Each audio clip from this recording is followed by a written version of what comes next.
Well, it's lovely to be out on such a sunny evening in Edinburgh, but it's a shame that we have to be out tonight protesting against the two-child cap and the rate clause. Well more than a year since Alison Thulis, my colleague at Westminster, first spotted it in the small print of a Tory budget. Very glad to see such a huge demonstration today and so many people still coming along 1 year after the rate clause came into force to show their opposition to this vile and despicable policy. The UK government have never been able to justify this policy, and we saw that this week with Esther McVeigh's pathetic attempts to say that the rate clause was somehow double support for women and that gives them some kind of chance to talk about the most appalling and disturbing experience of their life.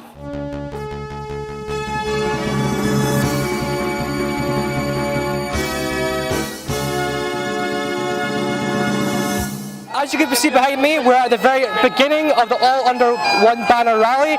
You can obviously hear the pipers behind me as events are about to kick off.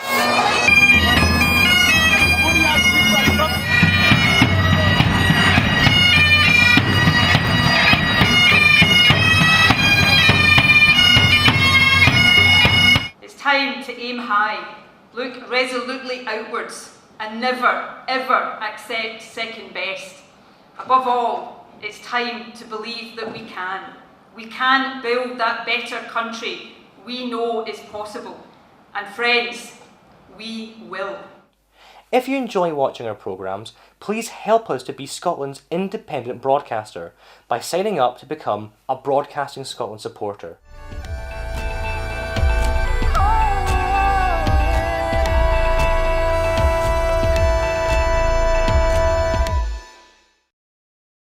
Wherever you stand, get the fresh view of what's happening in Scotland with iScot.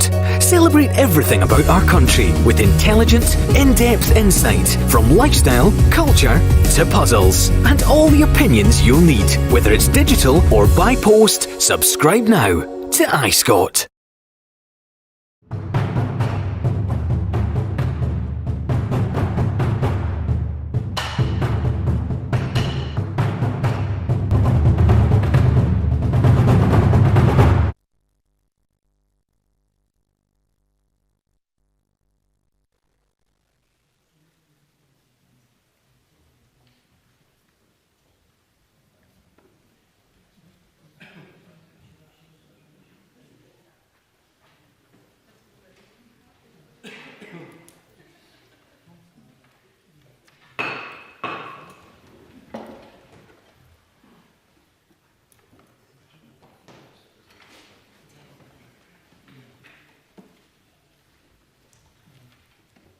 We resume this afternoon with our next item of business, portfolio questions. Our first question is from David Torrance. Thank you, Presiding Officer. To ask the Scottish Government what discussions it has had with the UK Government regarding the level playing field provision.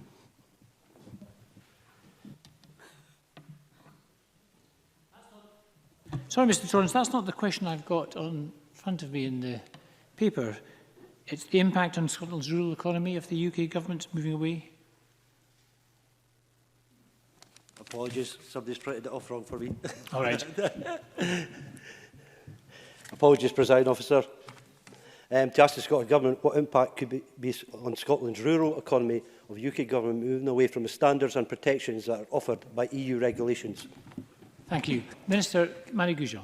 The UK Government's decision will have a detrimental effect on all aspects of Scottish rural life and will remove the standards and protections that Scotland is currently afforded. It puts Scotland at a competitive disadvantage in terms of exporting our produce to European markets, and our organic produce will lose its recognition status on the EU market. Scottish produce could also lose the geographical indication protections we currently enjoy. These are just some of the reasons why the Scottish Government entirely opposes the UK Government's position. David Torrance. Tusk last month to say that the UK Government wanted to move away from the standards and protections offered by EU regulations. Does the Cabinet Secretary agree that this represents a threat to the future of the Common Frameworks project, given the implications for significant areas of devolved competence, such as environmental protection, regulations around GM crops, marine policy and energy? Minister. Yes, agreement in October 2017 to the Joint Intergovernmental Programme of Work on Common Frameworks was reached when all 4 administrations agreed that level playing field commitments should be maintained should the UK leave the EU. Now, a move away from that shared assumption of continued regulatory alignment would have implications for the development of common frameworks, because it would then widen the scope for policy divergence between the administrations and the different parts of the UK to a much greater degree than was anticipated when work on the project began. And that, of course, could be damaging to Scotland's interests, not least in maintaining high standards in animal welfare and in plant health. And Peter Chapman. Thank you, Presiding Officer. I declare an interest as a farmer. The UK has led the way on standards as far as animal welfare and environmental issues has been concerned for a long number of years, and there is absolutely no reason to believe that this will change post-Brexit. Our standards could actually rise post-Brexit. Will the Minister recognise that? Minister. Perhaps they will in Scotland, but I would have serious concern about that elsewhere, because when we look at the previous protocol compared to what we have now, that previous protocol set out specific environmental and climate change commitments, non-regression in the level of environmental protection, respect for environmental principles, commitments to joint setting of minimum air quality standards and other such measures. Now, those commitments are not included in the revised protocol. So I think that is what is seriously concerning to us in the Scottish Government, and why I outlined that in the previous answer to David Torrance. Question number 2, Peter Chapman. Thank you again, Presiding Officer. And do I need to declare an interest again? Well, I will. I declare an interest as a partner in the farming business. To ask the Scottish Government how it proposes to spend £160 million in convergence money to support agriculture. Minister. The Rural Economy Secretary announced last week that £80 million will be paid by the end of March 2020 to Scotland's active farmers and crofters. The anticipated remaining £80 million will be paid by the end of March 2021, once delivered by the UK Government. He has since announced that the Scottish Government will provide an extra £10 million in 2019-20 to those farming and crofting Scotland's most challenging land. And that's additional to the £80 million being provided this financial year, and will be drawn down early from the second £80 million tranche of convergence money. Peter Chapman. I thank the Minister for that response. We have already established that £13 million of hard-won convergence money has been used to replace LFAS funds taken from that budget and spent on other things by Derek Mackay. We also know that £10 million of extra funding to the crofting communities has been borrowed from the second tranche of £80 million due next year. I am very concerned that a further £40 million will be used to fill next year's LFAS shortfall. Can the Minister confirm that this is not the intention? Minister. Well, first of all, I would like to say that when I saw this question was on the agenda today from Peter Chapman, I think it's particularly brave of him to raise convergence in the Chamber, especially given it was their party that withheld that funding from the people it was due, to Scottish farmers and crofters in the first place, and distributed it everywhere else bar Scotland. That was a historic injustice that the Prime Minister admitted to. He'll say it's an injustice and try to right it, but their own party in Scotland has never once admitted that. And it's only because of the Scottish Government and the ministers that we've had in the rural economy since that money was withheld that we got that £160 million back. And it's only because of the Scottish Government and the pressure that we put on the UK Government that we were able to get the first tranche of that £80 million in funding now. Now, from the Tories, I'm not surprised we're going to be criticised no matter what we do. If we hadn't pressurised for that funding and it was taken too long, well, guess what? We would have been too slow. Then we're criticised because we're acting too fast. Now, I completely recognise that there are strong views on either side of this funding, but that is why we are trying to make this as straightforward as possible, to make this as open and transparent as possible. And I have to address some of the comments that have been made by Peter Chapman and that were made during the statement last week when the Cabinet Secretary for the Rural Economy gave the update on the convergence monies. Because to state that this money has either been stolen or spent elsewhere means that the Tories are either completely ignorant of how this system would work, or they're deliberately trying to mislead people. And I don't know which of those two situations is worse in that regard. Now, a long time ago, when it was proposed that we could move to areas of natural constraint, there was a general consensus among stakeholders at that time that it was preferred at that point in time to remain with the LFAS system, even though we knew that these reductions would take place. And that is why we are attempting to use this money to support the farmers and crofters and use it where it's needed most in helping and supporting them. Gail Ross. Thank you, Presiding Officer. I welcome that the Cabinet Secretary met with the Scottish Crofting Federation this week and that an agreement has been reached to move things on, which the Federation and others have cautiously welcomed.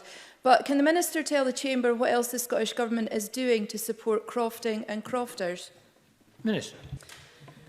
I would say that the Government has a strong track record of investing in and supporting crofting in Scotland. In the last financial year alone, we've approved and provided croft businesses with over £46 million in CAP and other payments. And I can advise Parliament that since 2007, we've approved over £20.3 million in Croft House grants for croft housing, helping to build and improve over 970 homes for crofters and for their families. We also provided subsidised rates for crofters to hire health status bulls, subsidised veterinary support and discounted fees for consultancy services through the Farm Advisory Service for over 2,000 crofters who subscribe to that service. This Government values crofting and the contribution it makes, particularly to keeping people on the land in island and remote and rural areas, and we will continue to support and invest in it. Colin Smith. Thank you, Presiding Officer. As the Minister said, the Cabinet Secretary announced that £10 million of the second round of funding will be brought forward to this year, leaving £70 million to be allocated. Can the Minister tell us whether it is still the intention of the Government to continue to use this funding to plug the growing shortfall in LFAS, and if so, how much of the £70 million will be used to plug that gap and what will be left? Minister. The Cabinet Secretary for the Rural Economy will be bringing forward further plans as to how that further tranche of funding will be spent as we come to that time. Question number 3, Tom Mason. Thank you, Presiding Officer, and I declare an interest as an Aberdeen City Councillor to ask the Scottish Government whether it will provide an update on the proposed Agri-Food and Nutrition Hub for innovation for Aberdeen. Minister Marigusham. This project will build on the strengths of the food and drink sector in the region, providing essential development space that will support the creation of start-ups and accelerate the growth of small businesses. The business case received approval in January 2019 and construction is due to start in 2020. Tom Mason. I thank the Minister for that answer, and I welcome progress towards its implementation. My region accounts for 17% of the food and drink sector's gross value added and 18% of employment. Excluding whisky, it contributes around 20% of Scotland's output, whilst approaching 25% of Scotland's primary agricultural output and 50% of its fish landings. By contrast, the Scottish Government has announced the Good Food Bill 4 times since 2016. And we are still awaiting for its introduction. This innovation hub will be a huge step forward for the North East and for Scotland as a whole. So can the Minister commit that it will be delivered on time? Minister. Well, first of all, I would like to say that in relation to the point that Tom Mason raised about the Good Food Nation Bill, I wouldn't want to take too much away from the response that I believe that James Kelly has a question about this later on today. I mean, as far as I'm aware, the project should be running to plan. I haven't heard anything different, but if that changes, I'm sure the member will be made aware. And question number 4, Angus MacDonald. To ask the Scottish Government what action it's taking to ensure the continuation of Scottish seed potato exports in the event of a no-deal Brexit. Minister. The Scottish Government has met regularly with Scottish seed potato representatives to understand the potential impact of a no-deal Brexit. And most recently, those concerns with UK government were given to UK government ministers directly at a meeting that was held with the devolved administrations in Edinburgh on the 10th of October. The Scottish Government has also written to UK government seeking assurances that Scottish seed potato exports to third countries would not be impacted by a no-deal Brexit.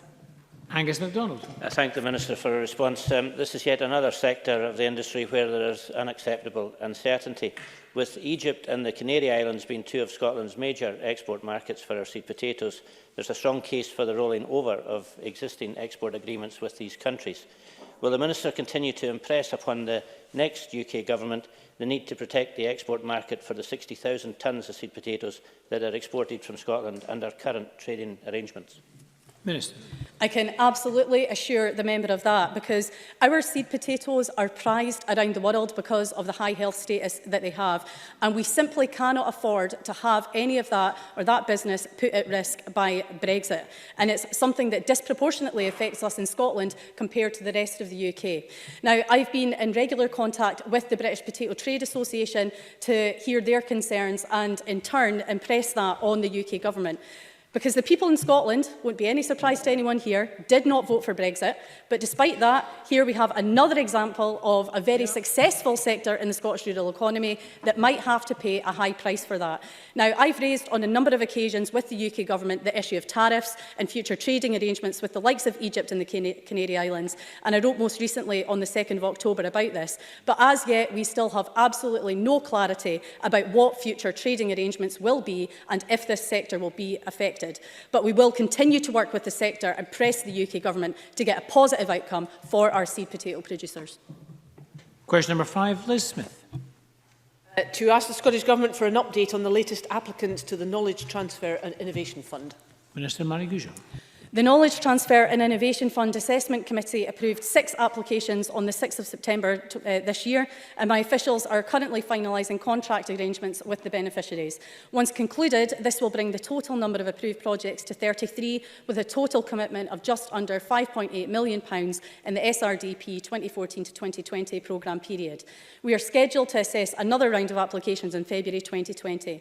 These innovative projects will focus on restoring, preserving and enhancing ecosystems dependent on agriculture and forestry. Liz Smith. To the Minister for a very helpful answer in that respect. Can I just ask whether that refers to operational groups, because that's a question I'm getting from some farmers. And could you tell us exactly just how many people have been enrolled in the scheme? Minister. I think that some of that information I would have to get back to the member about to check and see, because this is a very important fund, because it's vitally important that we see this innovation in rural communities, and I've visited some of the projects myself. But in relation to those specific points, I'll get that information to Liz Smith. Thank you. Question number 6, James Kelly. Thank you, Presiding Officer. To ask the Scottish Government when it will publish the Good Food Nation Bill. Minister. Work is underway to draft the bill, and we plan to publish it as part of the legislative programme set out in the programme for government for this parliamentary year. James Kelly. Thank the Minister for that answer. I think prompt action on it would be welcome by all parties. Can I ask the Minister, in relation to the issue of job insecurity and low wages in the food industry, if this is something that will be considered in the bill in order to introduce more worker protection to ensure that workers are better paid and better protected in the food industry? Minister. Well, I think as part of this and part of the wider work that we're doing is to become on our way to become a good food nation. I mean, it really encompasses so many different areas, because we do, of course, want more people working in our food and drink industry. We need to employ more people, and I think the conditions that people within that sector are working in are a vital important part of that work. So I can't say for certain whether that would be included in the bill itself, but certainly that would be looked at as part of the package of the overall work that we would be doing, again, as we progress towards becoming a good food nation. Maguire. Clearly, having a bill in place is important for Scotland's ambition to become a good food nation. However, it requires more than legislation. Can the Minister outline what else is being done to support the ambition? Minister. As the programme for measures published last year confirmed, much is already happening across government to make Scotland a good food nation. We committed in the programme for government to publish a progress report on this work, and we will be doing that shortly. Now, as an example of some of that work that's been done, a further £100,000 has been made available this week to new collaborative businesses and projects to help promote Scotland's world-leading food and drink sector through a further round of the highly successful Regional Food Fund. And that's already supported 57 innovative projects across Scotland to the tune of £259,000. And I recently had the pleasure of visiting the Oyster Festival in Stranraer for the 2nd year running, which the fund supported, and saw firsthand the benefits that such support brings. And I can say it was an absolutely fantastic festival, which you can tell does do so much for the local community. Now, it helps our local economies grow and plays a major part in promoting the importance of locally produced food and drink and the environmental benefits of sourcing produce close to home. Question number 7, Richard Lyle. Thank you, Presiding Officer. To ask the Scottish Government what income is generated and how many jobs are supported by the leasing of holdings from Forestry and Land Scotland. Minister.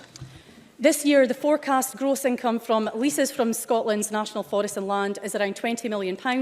Of this, around £12 million is from leases of land to wind farm developers and operators. And just last week, a further 2 new wind farms have been announced by Scottish Power Renewables for developments in Argyll and Caithness on Scotland's National Forest and Land. Unfortunately, Forest and Land Scotland do not hold jobs data for those who lease land on Scotland's National Forest and Land. However, renewable energy projects do create employment and local economic activity, as well as providing annual local community benefit payments in excess of £3 million annually. Richard Lyle. Thank the Minister for that answer. A few weeks ago, my wife and I visited Pitlochry, as we had tickets for the, yes, Pitlochry, I know where it is, Deputy First Minister, as we had tickets for the Enchanted Forest, which was the excellent, well-attended and very well organised. And I compliment the people who run it. Will the Minister join with me to compliment the people who run the Enchanted Forest, Forestry and Land Scotland for their involvement in this project, and encourage them to possibly look at other areas in Scotland for this type of show? Minister.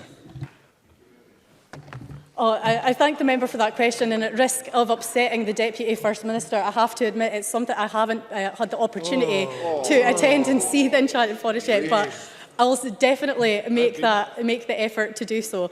Now, I'm happy to join Richard Lyle in commending the work that Forestry and Land Scotland do with communities across Scotland to encourage and enable events such as the Enchanted Forest, as well as commending the work that's done by the Community Interest Company that puts this together in what is a really innovative and stunning use of the forestry there. Now, this is an area that Forestry and Land Scotland actively support, and I know that they're open to proposals from groups and communities looking to develop and deliver these types of events. Thank you. And question number 8, Linda Fabiani. Thank you, Presiding Officer. To ask the Scottish Government how it promotes venison as a nutritional food. Minister. Well, last year I visited the apprentices at Downfield Farm in Fife to help the industry launch the first ever strategy for Scotland's wild and farmed venison sector. Now, that strategy includes an action to build on the good work that's already being done in schools and communities to promote the nutritional benefits of venison as a low-fat, high-iron, quality food. This includes recent events delivered in partnership with the Royal Highland Education Trust at Gilston Estate in Fife and at Luss Estate, with around 600 primary-aged children in attendance. More broadly, we will continue working with stakeholders in the venison sector to take forward wider actions in the strategy to develop more consumer-driven communications campaigns to a wider audience. Linda Fabiani. Thank you. Presiding Officer, everyone would be aware here that we do have issues with peri-urban deer, and lowland deer stalkers do a great lot of work in that regard, keeping our roads and our urban areas safe. However, I've often thought it's a loss that we don't promote venison as that healthy nutritional food that it is in urban Scotland. I have raised before the issue of venison larders in urban settings. Could the Minister let me know whether or not this is being actively discussed? Minister. The venison industry has a strategy called Beyond the Glen, through which they intend to invest in area-based facilities to maintain wild carcass quality and open new routes to local markets. Now, that includes working with deer groups in the lowlands to implement a scheme around cooperatively owned and operated chillers and larders to meet the needs of this market. There are already existing legal routes to market through licensed venison dealers for deer shot locally for onward sale, and discussions are actually underway with Scottish craft butchers to enhance promotion of these channels next year. Thank you very much, and that concludes portfolio questions. We're going to move on now to our next item of business, which is a debate on motion 19743 in the name of Michael Russell on the Referendums Scotland Bill at stage 1. And could I invite all members who wish to contribute to this debate to press their request to speak buttons as soon as possible. And I call on Michael Russell, the Cabinet Secretary, to open and to move the motion. Thank you, Presiding Officer. And at the outset, I want to thank the Finance and Constitution Committee and the Delegated Powers and Law Reform Committee for their consideration of this bill. I want to thank their conveners, Graham Simpson and Bruce Crawford, for their unfailing courtesy, and their members for the positive nature of the discussion that we had. We had a good debate in both committees about this bill, and I hope that tone will mark today's debate from all of us. And I'm not looking at Graham Simpson in particular, but if the cap fits, no doubt he will wear it. The Scottish Government will provide a positive... It would be, I think if I could just be allowed to make a little progress beyond the first paragraph, that would be helpful. The Scottish Government will provide a positive response to the committee before the start of stage 2. And I want to make it clear that what I am seeking is the maximum and widest possible support for this bill. And in what I say today, I hope I will indicate how open I am to changes and developments in the bill. Absolutely. Adam Tompkins. I'm very grateful to the Cabinet Secretary for giving way. In his opening remarks, the Minister talked about the courtesy of the Finance Committee and the Delegated Powers Committee. Has the Government matched that courtesy by publishing its responses to those committees' reports?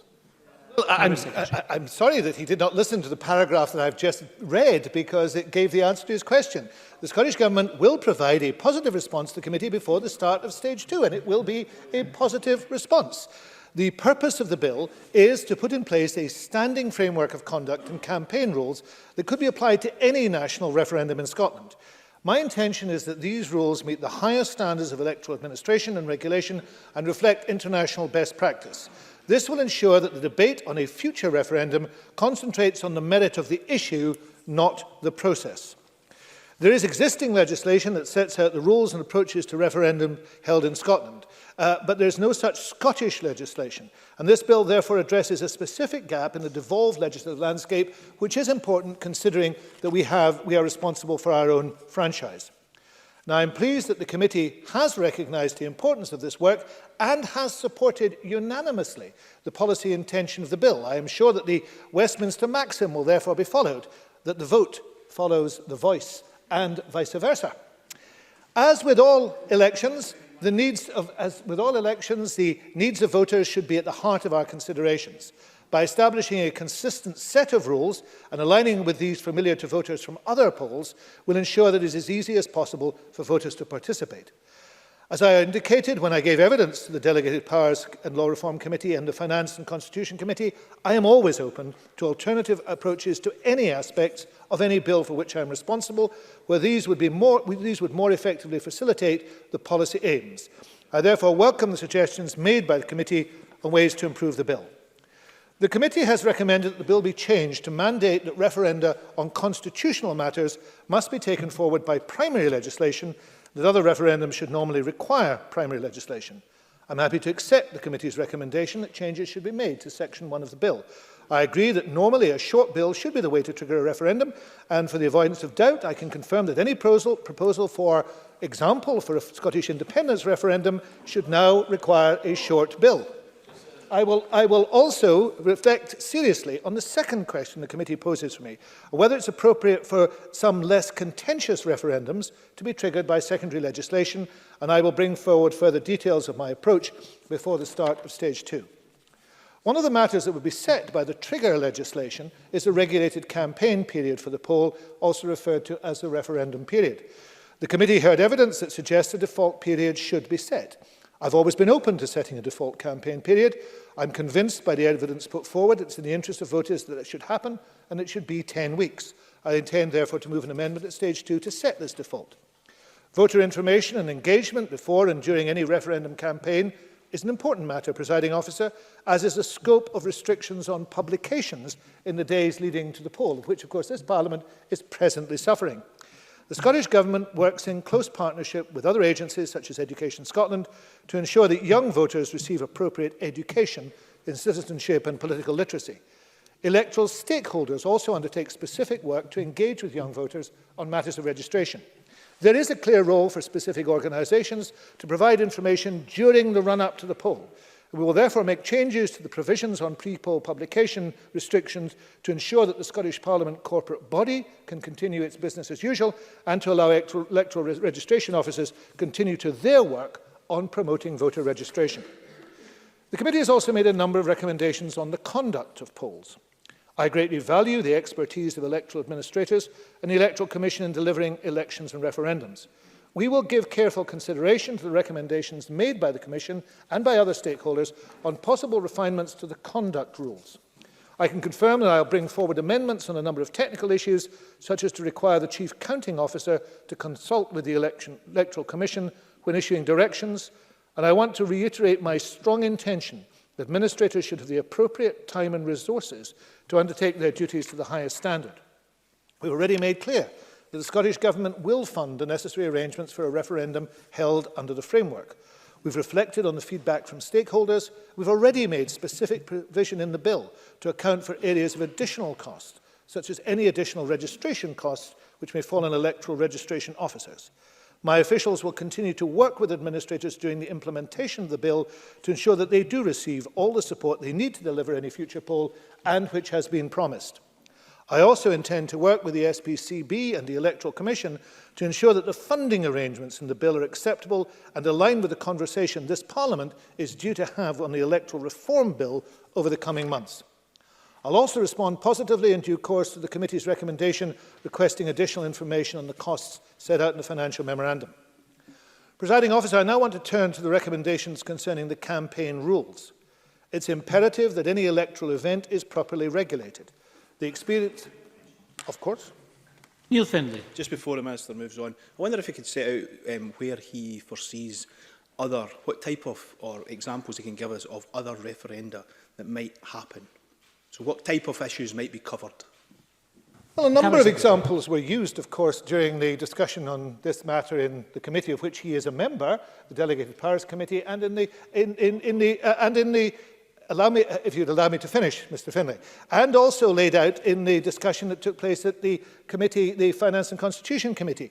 There are a range of issues, for example, arising possibly out of work of the Citizens' Assembly, which is what happened in Ireland, which could be considered. I am not going to go through a list of possibilities, but clearly those possibilities were discussed and could continue to be discussed. And a man of such imagination as Mr. Findlay and Mr. Tompkins, who has now risen, and Mr. Rumbles, all will have proposals. I have no idea. I welcome hearing those proposals. Mr. Tompkins. And thank you to the Cabinet Secretary giving way. In response to his question from Mr. Findlay, the Cabinet Secretary talked about referendum proposals from the Citizens' Assembly.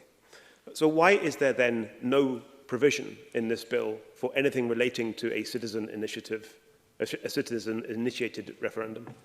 Cabinet Secretary. Because they have made no such proposals and are only just underway. But were they to make those proposals, they could be fed in. Were they to make such proposals, they could be fed in through government or by other means. And remember, the Citizens' Assembly presiding officer is reporting to this Parliament and this government. So there is a route for that to happen. I take Mr. Rumbles. Mr. Rumbles, Mike Rumbles. Cabinet Secretary for giving way. I am not a member of that committee. None of my Liberal Democrat colleagues are a member. So we are unaware of what you have laid out to the committee as other examples. Could you do that for the benefit of the whole chamber? I said there were discussions. I didn't say I set out examples, but could I commend the wonderful official report of these committees, which I'm sure will contain all the information that he is seeking to have, and I'm sure he will find the time to peruse it. Let me now turn, presiding officer, to the recommendations concerning campaign rules. One of the experience of the 2016 EU referendum demonstrated that campaigning is changing and not always in a way that benefits voters. If we're to provide the space for rational, respectful debate of the type we've just seen demonstrated, we must also change our approach to regulating campaigning. One of the key areas of development is the transparency of online campaign materials. Scotland led the way in 2014 by mandating that online campaign materials needed to have an imprint showing the name and address of the person responsible for the material. That experience of innovating in this area provided valuable information on how to improve the approach. The bill as drafted builds on the experience of 2014 by focusing regulation more closely on material itself. I welcome the committee's support for changes to the imprint rules. I intend to bring forward amendments to make a number of adjustments to these provisions. These adjustments, taken alongside with other changes to the enforcement regime, will give the Electoral Commission additional regulatory tools. It can then focus more closely on monitoring campaign activity. In particular, I intend to remove the reasonably practical exemption for campaign material. This will incentivise online companies to continue to innovate to make sure material can always be clearly identified as campaign material. I've also carefully considered the other recommendations regarding excluding individual opinions from the scope of the provision and intend to bring forward an amendment to exempt personal opinion from the imprint rules and therefore focus the imprint requirement more closely on campaigners. This will ensure that individuals are not deterred from participating. Another key element of a regulatory regime is the penalties that can be applied. When I gave evidence to the Finance and Constitution Committee, I said that I felt a major increase in the maximum civil fine was required. I now intend to bring this forward at stage 2 by increasing the maximum fine from £10,000 to £500,000, which I think indicates the seriousness with which this is taken. This will significantly strengthen the powers of the Commission and acts as a deterrent to breaches of the rules. I also intend to accept other recommendations made by the Commission to change the procedure for some of the offences in the bill. Taken together, these changes will help to deter those who may consider breaking the rules, ensure that those who do break the rules are suitably sanctioned. Experience, of course, in the 2014 Scottish referendum was positive, but it was not so in the UK-EU referendum in 2016. Now, Presiding Officer, the Electoral Commission has also made a number of recommendations on donations, including the frequency of reporting and on assets held. From discussions held with the Commission, I understand, however, that further work needs to be undertaken before the Commission will be able to recommend a specific set of measures. We'll continue to work with the Commission on these matters and look forward to developing further refinements when appropriate. With that in mind, I'm heartened to see that the committee supports the objective of ensuring that the bill can remain a dynamic framework that can be responsive to changes in campaigning and electoral administration. This provision addresses a specific concern of the electoral community. I accept the recommendation of the committee to consider how to narrow the breadth of this delegated power, however, and I'll bring forward a suitable amendment at stage 2. Finally, Presiding Officer, let me turn to the one area where the committee and I have had a difference of opinion. We all believe that all questions should be tested before use. That was the case in the only referendum for which this Parliament has so far taken responsibility, and the process resulted in the changing of the proposed question for the 2014 independence referendum. That question was not only used on the 18th of September 2014, but it's been used since in 58 opinion polls over the past 5 years. Polling evidence from Progress Scotland shows that the question is well recognised and regarded as fair. Moreover, 77% of respondents in a recent poll said they would be satisfied if it was asked again, and only 10% disagreed.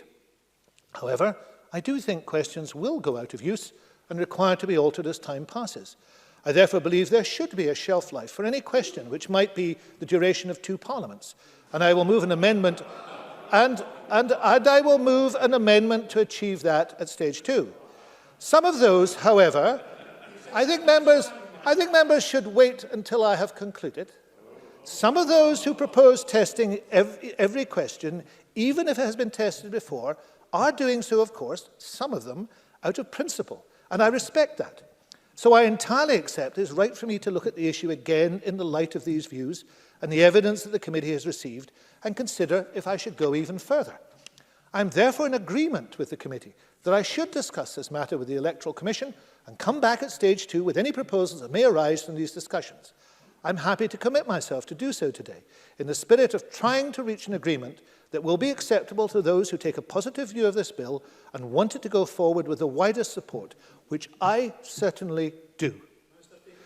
No, I'm almost finished. This bill seeks to establish a high-quality set of rules developed specifically for Scotland, which will ensure that the conduct of future referendums is robust, transparent, and in the interests of the voter.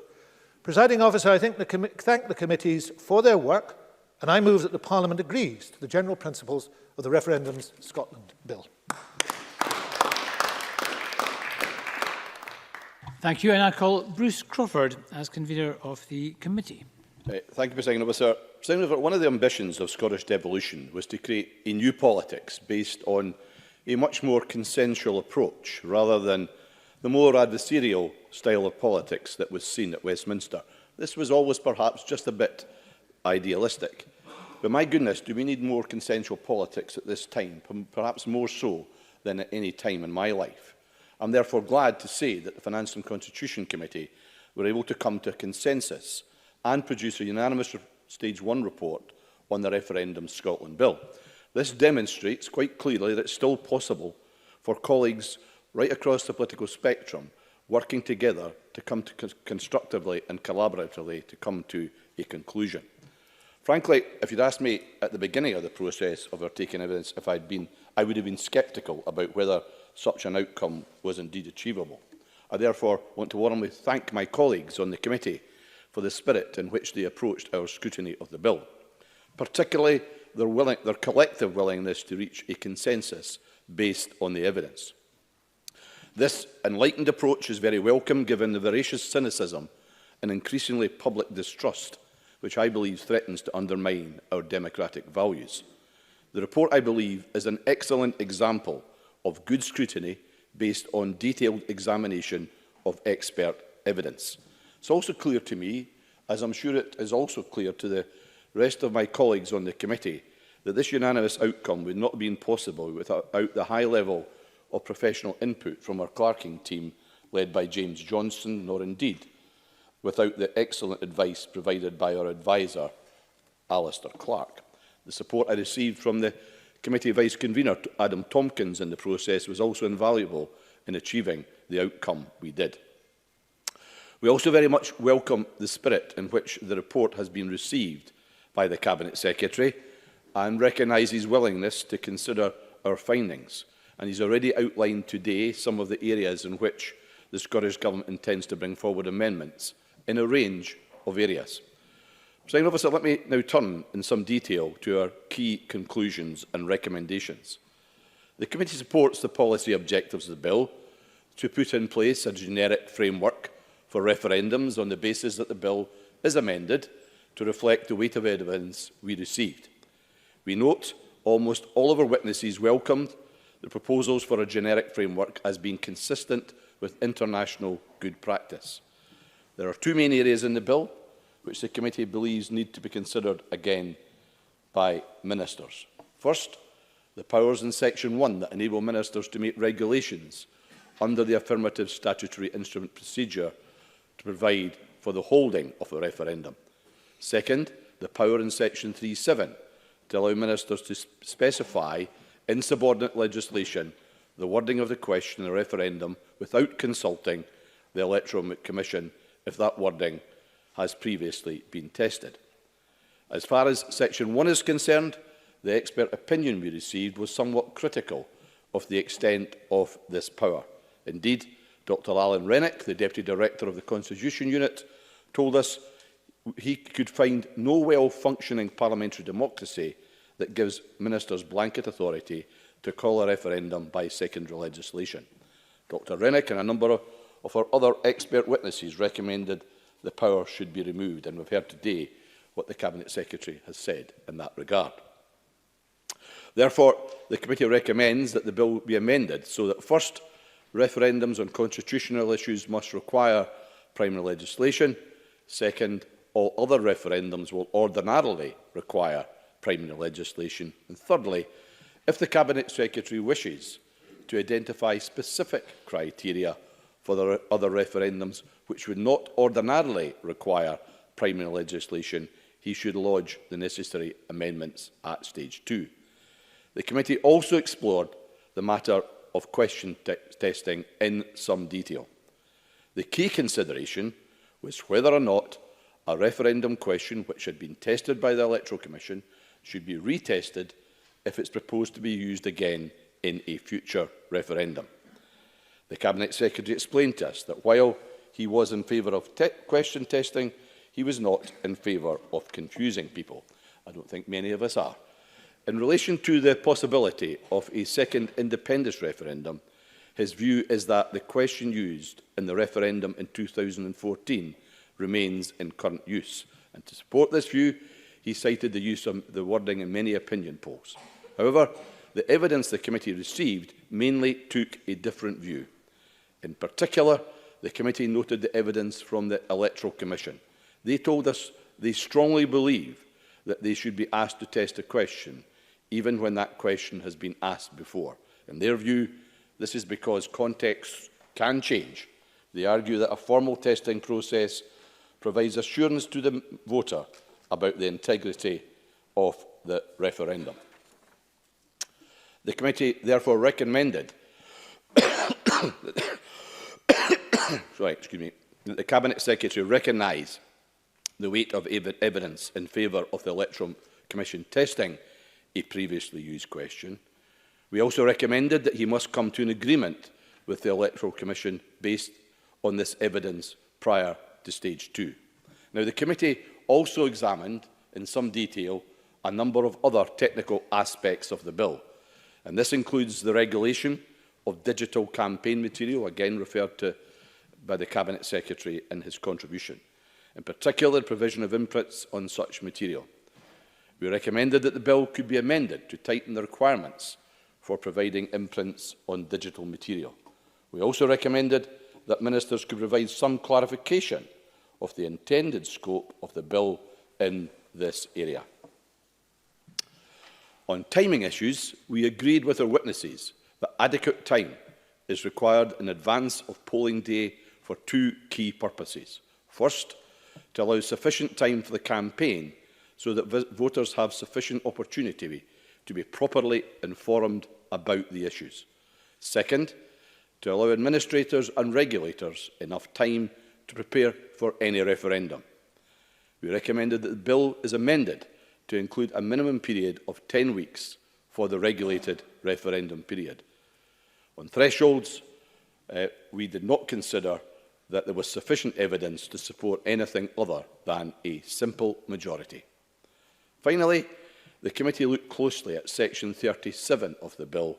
This section provides ministers with the power to modify the Act by regulations. Some of our witnesses expressed concern that the modification power is very wide. The Cabinet Secretary explained that the extent of the power is to provide, as he used the term today already, for dynamic legislation and to ensure that electoral legislation is not static. The committee supports this objective, particularly given the need to respond to the increasing influence of electoral campaigning via social media. But we also recognised the concerns of witnesses that the power is very wide. We therefore recommend that the Cabinet Secretary lodges at stage 2 amendments which provide the necessary assurances that, in his words, the Section 37 power is not able to be used for backdoor amending. Presiding Officer, it's refreshing that during a period when our politics has become increasingly volatile, our committee system can still deliver robust, constructive and consensual scrutiny of the Executive. And that's a credit both to my colleagues on the committee and the wider political culture here at Holyrood. The recommendations in our Stage 1 report were intentionally drafted to inform an open discussion on how the bill can be improved. So finally, we welcome the willingness of the Cabinet Secretary to seriously consider our recommendations, look forward to discussing the bill further with him at Stage 2. In particular, I was encouraged by his comments in regard to the question. This is an issue I know the Cabinet Secretary feels strongly about, but I also know he will try to find an agreement with the Electoral Commission if that is at all possible. Thank you, Presiding Officer.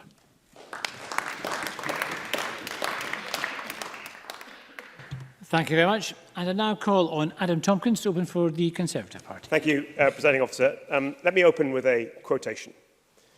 "We have never hidden the fact that I see this bill being used by the Parliament and the Government to create the referendum for independence." Unquote.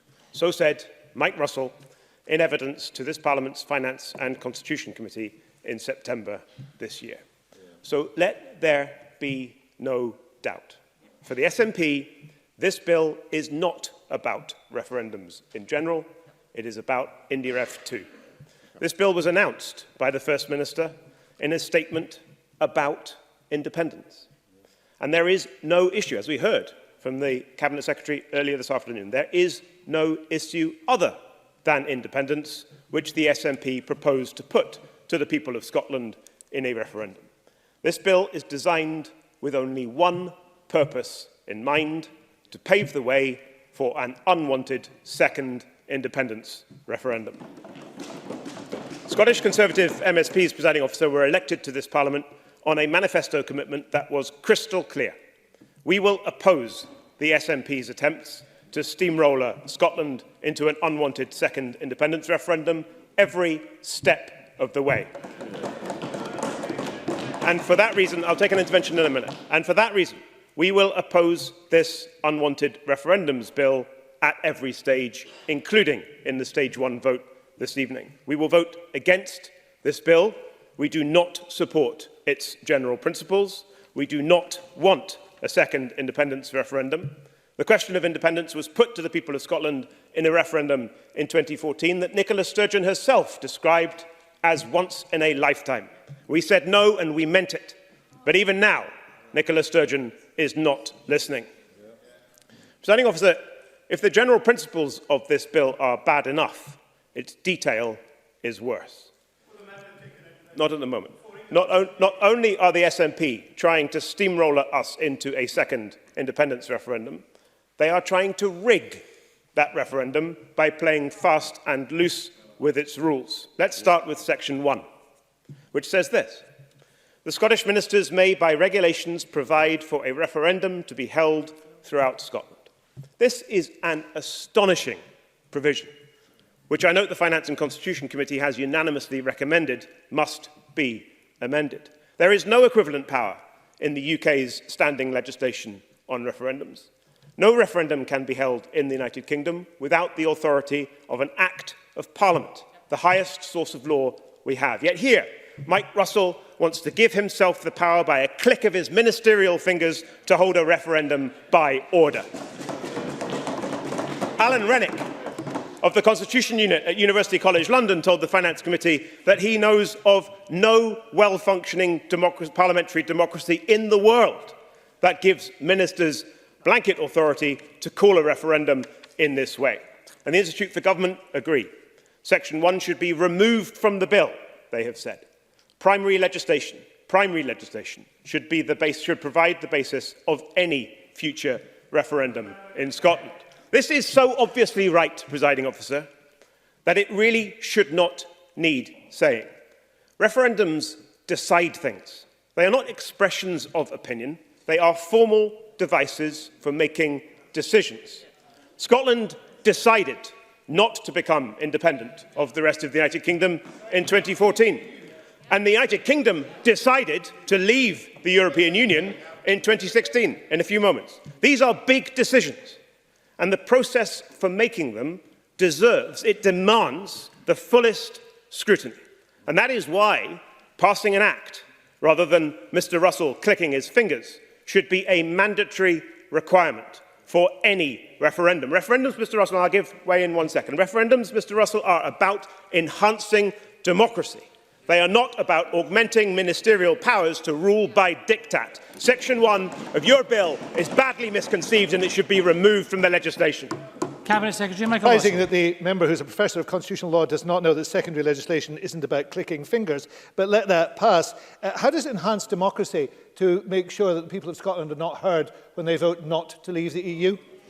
Alan Tompkins. How does it enhance democracy for this Parliament not to be allowed to debate whether there should be any future referendum, Mr. Russell? That's the question in front of us today. Presiding Officer, I want to move on to the role of the Electoral Commission. Presiding Officer, it has become a much valued, widely respected and absolutely core aspect of referendums in the United Kingdom that a proposed referendum question must be tested for its intelligibility by the Independent Electoral Commission. Referendum questions are proposed by ministers, tested by the Electoral Commission, and then ultimately set by Parliament. Yet Section 3.7 of this bill, a provision every bit as egregious as Section 1, would allow Scottish ministers to bypass altogether the Electoral Commission's role in question setting in the event that a proposed referendum question has been tested at some point in the past. Now, I can find nobody other than Mike Russell who thinks this is anything other than a terrible idea. The Electoral Commission itself was robust in the evidence it supplied to the Finance and Constitution Committee. The Electoral Commission must be required to assess any referendum question proposed in legislation, regardless of whether the Commission has previously published views on the question proposed. That's the Electoral Commission's view, Presiding Officer, and it's absolutely correct. It was supported by all of the witnesses the Finance and Constitution Committee heard from, including the Constitution Unit, the Institute for Government and the Law Society of Scotland. Referendums require the fullest public confidence if their results are to be respected. And the Electoral Commission's expert and independent testing of the question is key to establishing and maintaining that confidence. It should never be bypassed. Ministers have given no good reason for wanting to oust the jurisdiction of the Electoral Commission. This is nothing other than another ill-conceived power grab by a minister desperate for IndyRef 2 and desperate to ensure that his side can campaign under flags and banners for yes, as Nicola Sturgeon did in George Square at the weekend and as they all did in 2014. Presiding officer, we need to learn from the experience of previously held referendums. We know much more about referendums, about referendum campaigns, and about the impact of referendum results than we did before the 2014 and the 2016 constitutional referendums that have so left their mark on Scottish and British politics. It is vital that the Electoral Commission is not merely permitted, but is required by law to assess all referendum questions, whether novel or recycled, in order that we learn all appropriate lessons from past experience. The Electoral Commission's full role must be restored, and the Minister's attempts to bypass it in Section 3.7 must be removed from this legislation. Presiding officer, in legislating for electoral events, whether elections or referendums, the paramount principle is surely to put the interests of voters first. This bill fails that test. The Institute for Government have said this. It is imperative, they've said, that the Scottish Government avoid the perception that it is seeking to avoid full scrutiny of any future referendum proposal by intention or as a consequence of a desire to fast-track the process. I hope the Minister is listening and takes heed of this advice. Seeking to sideline the independent expertise of the Electoral Commission is not a good look, and the Minister should change course while he still can. As it stands, presiding officer, this is a bad bill. It seeks to pave the way for a second independence referendum that Scotland does not want, in clear breach of the promises to the Scottish people that Nicola Sturgeon made when campaigning in 2014. And this is a bad bill, presiding officer, because it purports to give to Scottish ministers powers that no government minister should have in a well-functioning democracy, and frankly, powers that no minister who respects the democratic process should want. This bill seeks not only to hold an unwanted second independence referendum, it seeks to rig the rules of that referendum. And to both of those propositions, presiding officer, we on these benches say no thanks. For all these reasons, Scottish Conservatives will be voting against this bill at decision time tonight. Thank you. And I call on Alex Rowley to open for the Labour Party. Thank you, Presiding Officer. In opening for Labour today, I want to acknowledge the work of the Finance and Constitution Committee in holding evidence sessions and producing the report for the Stage 1 debate. The committee supported the policy objective of the bill, and if we as a country wanted to move more and more to a direct democracy where referenda was used more and more in decision-making, then the objectives set out in the bill would be sound. That is not to say the bill as it currently stands is sound, but the committee did make a number of key recommendations on how to improve some of the fundamental flaws that are currently part of the bill. But the first issue I would want to raise, indeed the main issue I would want to raise, is to question whether there is a need for this bill. Are we moving in a direction that is going to see the people of Scotland being engaged in more referendums? Are the people of Scotland at this time demanding more referendums? They do want Brexit fixed, and if a people's vote gives us the opportunity to move on that, then yes.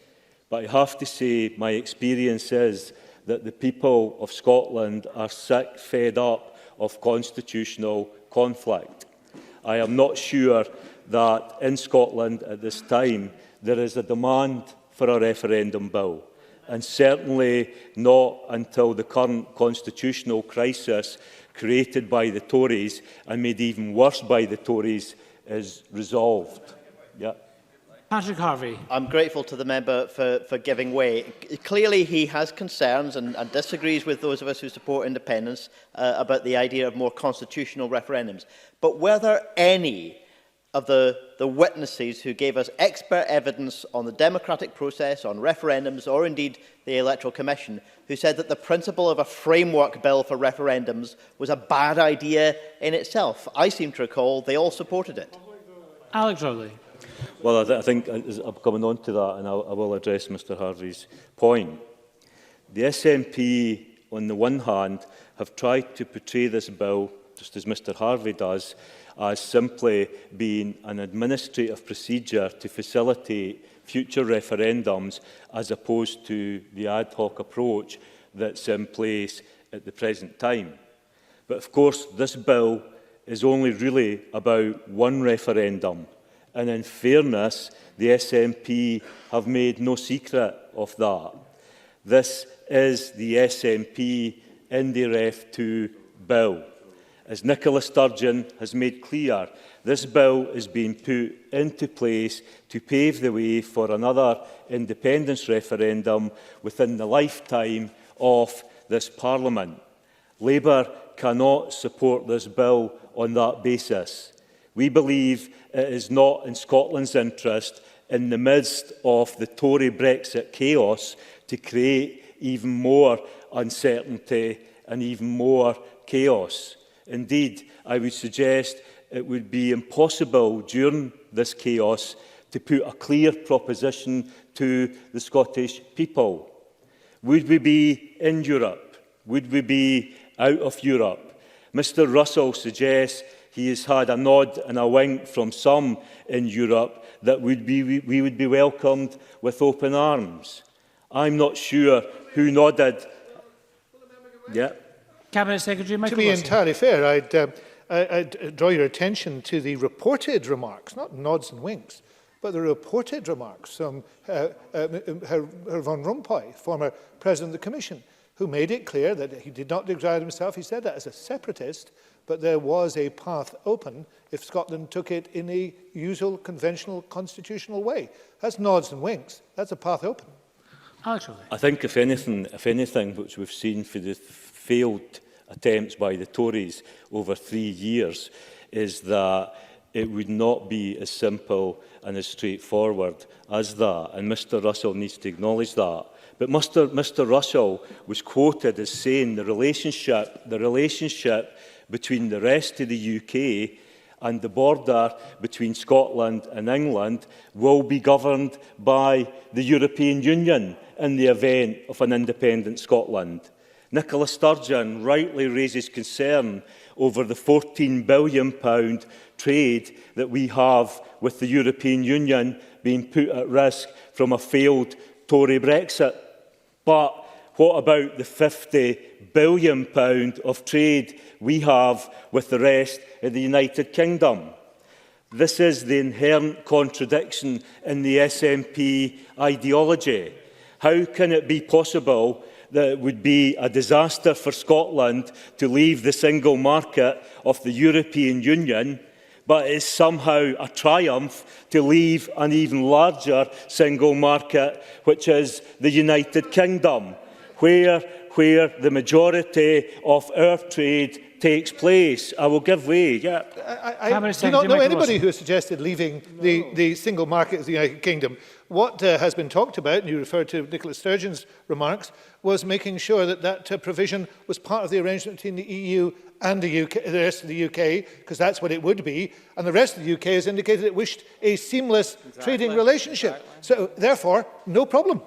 I think, you know, the rest of the United Kingdom is worth £50 billion. If we end up with a hard border between Scotland and England, and I just quoted us, I read it this morning for an article in the Scotsman where Mr Russell said that it would be down to the governance of the European Union to how that border or hard border would work. How can we in this Parliament argue that a hard border in Ireland is a bad thing, but a hard border between Scotland and England is a price worth paying? The answer is we can't. So I say today the majority don't want never-ending constitutional division and chaos, that this bill is not required at this time when we have gone through years of failed Tory austerity, where our public services are buckling under the failures of both Westminster and Edinburgh governments, and people are struggling on a daily basis just to get by. People are crying out for change. That change will not be delivered by simply putting up a border and changing a flag. Indeed, the SNP's Growth Commission demonstrates that independence cannot deliver fundamental change that Scotland needs in our economy and in our society. There is no indication that the SNP-led independent Scotland would avoid damage inflicted by neoliberal economic policies. In fact, the SNP Growth Commission acknowledges that an independent Scotland would be shaped by foreign direct investment, low taxation and prolonged and intensified austerity on stilts. Neither the status quo nor the nationalist proposals can provide what Scotland needs. Labour's approach, Labour's alternative for the future of our country is one where our economy and our society is transformed for the better and for the many. A future where real change has a real impact on making people's lives better. We will invest on the scale that is necessary. We will invest in a scale that has never been seen before and deliver the necessary shift in the balance of power and wealth we need to make our country fairer. That means £250 billion of investment across the whole of the UK over the next 10 years as part of our Green Transformation Fund. £150 billion over the first 5 years of a Labour government as part of our Social Transformation Fund. Mr. Rowley, I think that what's happened is you've moved from the referendums bill into election campaigning. It sounds like you're reading out the election manifesto of the Labour Party. I would just ask you to get back to the referendums bill. Well, Presiding Officer, I would have to say that what we have is a referendum bill that the First Minister, that the Cabinet Minister responsible have said time and time again is a bill to pave the way for independence for Scotland. I'm simply trying to contrast what they're proposing for Scotland against what this party sitting here is proposing for Scotland. And we are proposing transformation, a transformational change in the way our economy, in the way our society works, and the type of investment that I'm setting out here. The Growth Commission, the Cabinet Secretary for Finance is sitting, having a wee chuckle to himself there. The Growth Commission, which Derek Mackay sat on, has made clear that we would have more austerity, decades more austerity as a result of this independence referendum bill that we have in front of us today.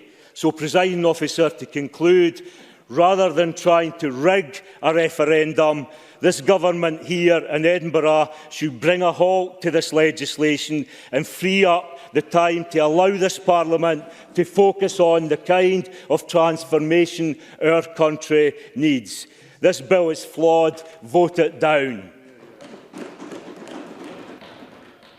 Thank you very much. And I now call on Patrick Harvey to open for the Green Party. Thank you, Presiding Officer. And while it's always great fun to debate borders, flags or the Growth Commission, I'm afraid I've come here to debate a framework bill on referendums, because I do value the work that my colleagues and I on the Finance and Constitution Committee have done taking evidence on that bill. And I think the evidence on the basic principle that there should be framework legislation for referendums, the evidence there is pretty clear. I can't remember hearing a substantial case against it from all of the evidence that we've sought. But there are clearly changes that will be required to this bill, and I think the Cabinet Secretary has acknowledged that.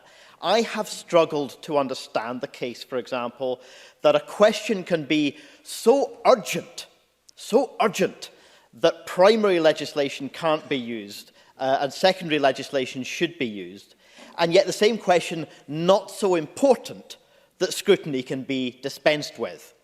So I and the committee's report, I'm not saying never to the idea of secondary legislation, but the Scottish Government needs to be far clearer about the principles involved and in what circumstances it thinks that should be justified.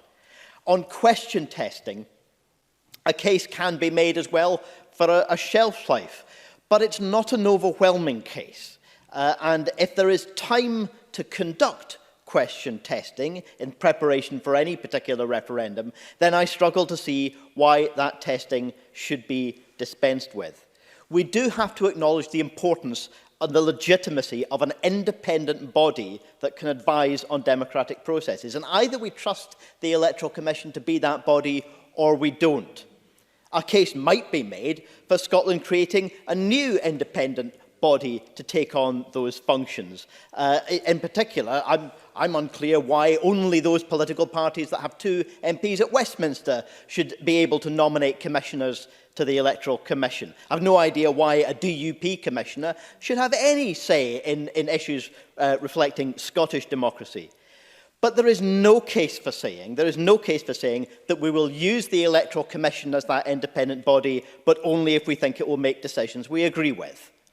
And the context here is clearly about NDREF 2 and the fear that some people would seek to muddy the waters by reframing that debate when it comes using terms that have never been used in relation to independence, but which are solely defined around Brexit.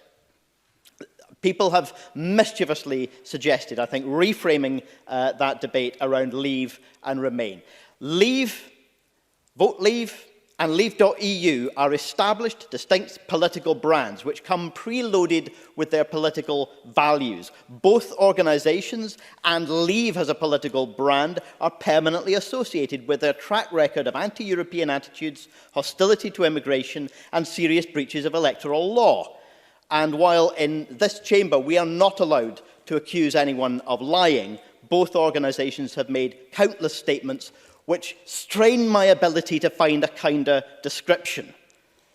Remain is also strongly associated with the question of EU membership, with freedom of movement, with a single market, and not all supporters of independence agree with those positions. So the purpose of the Electoral Commission's testing is to develop clear advice on intelligibility, and it seems to me overwhelmingly clear that any proposal to reframe independence around Leave and Remain would be rejected by any fair assessment.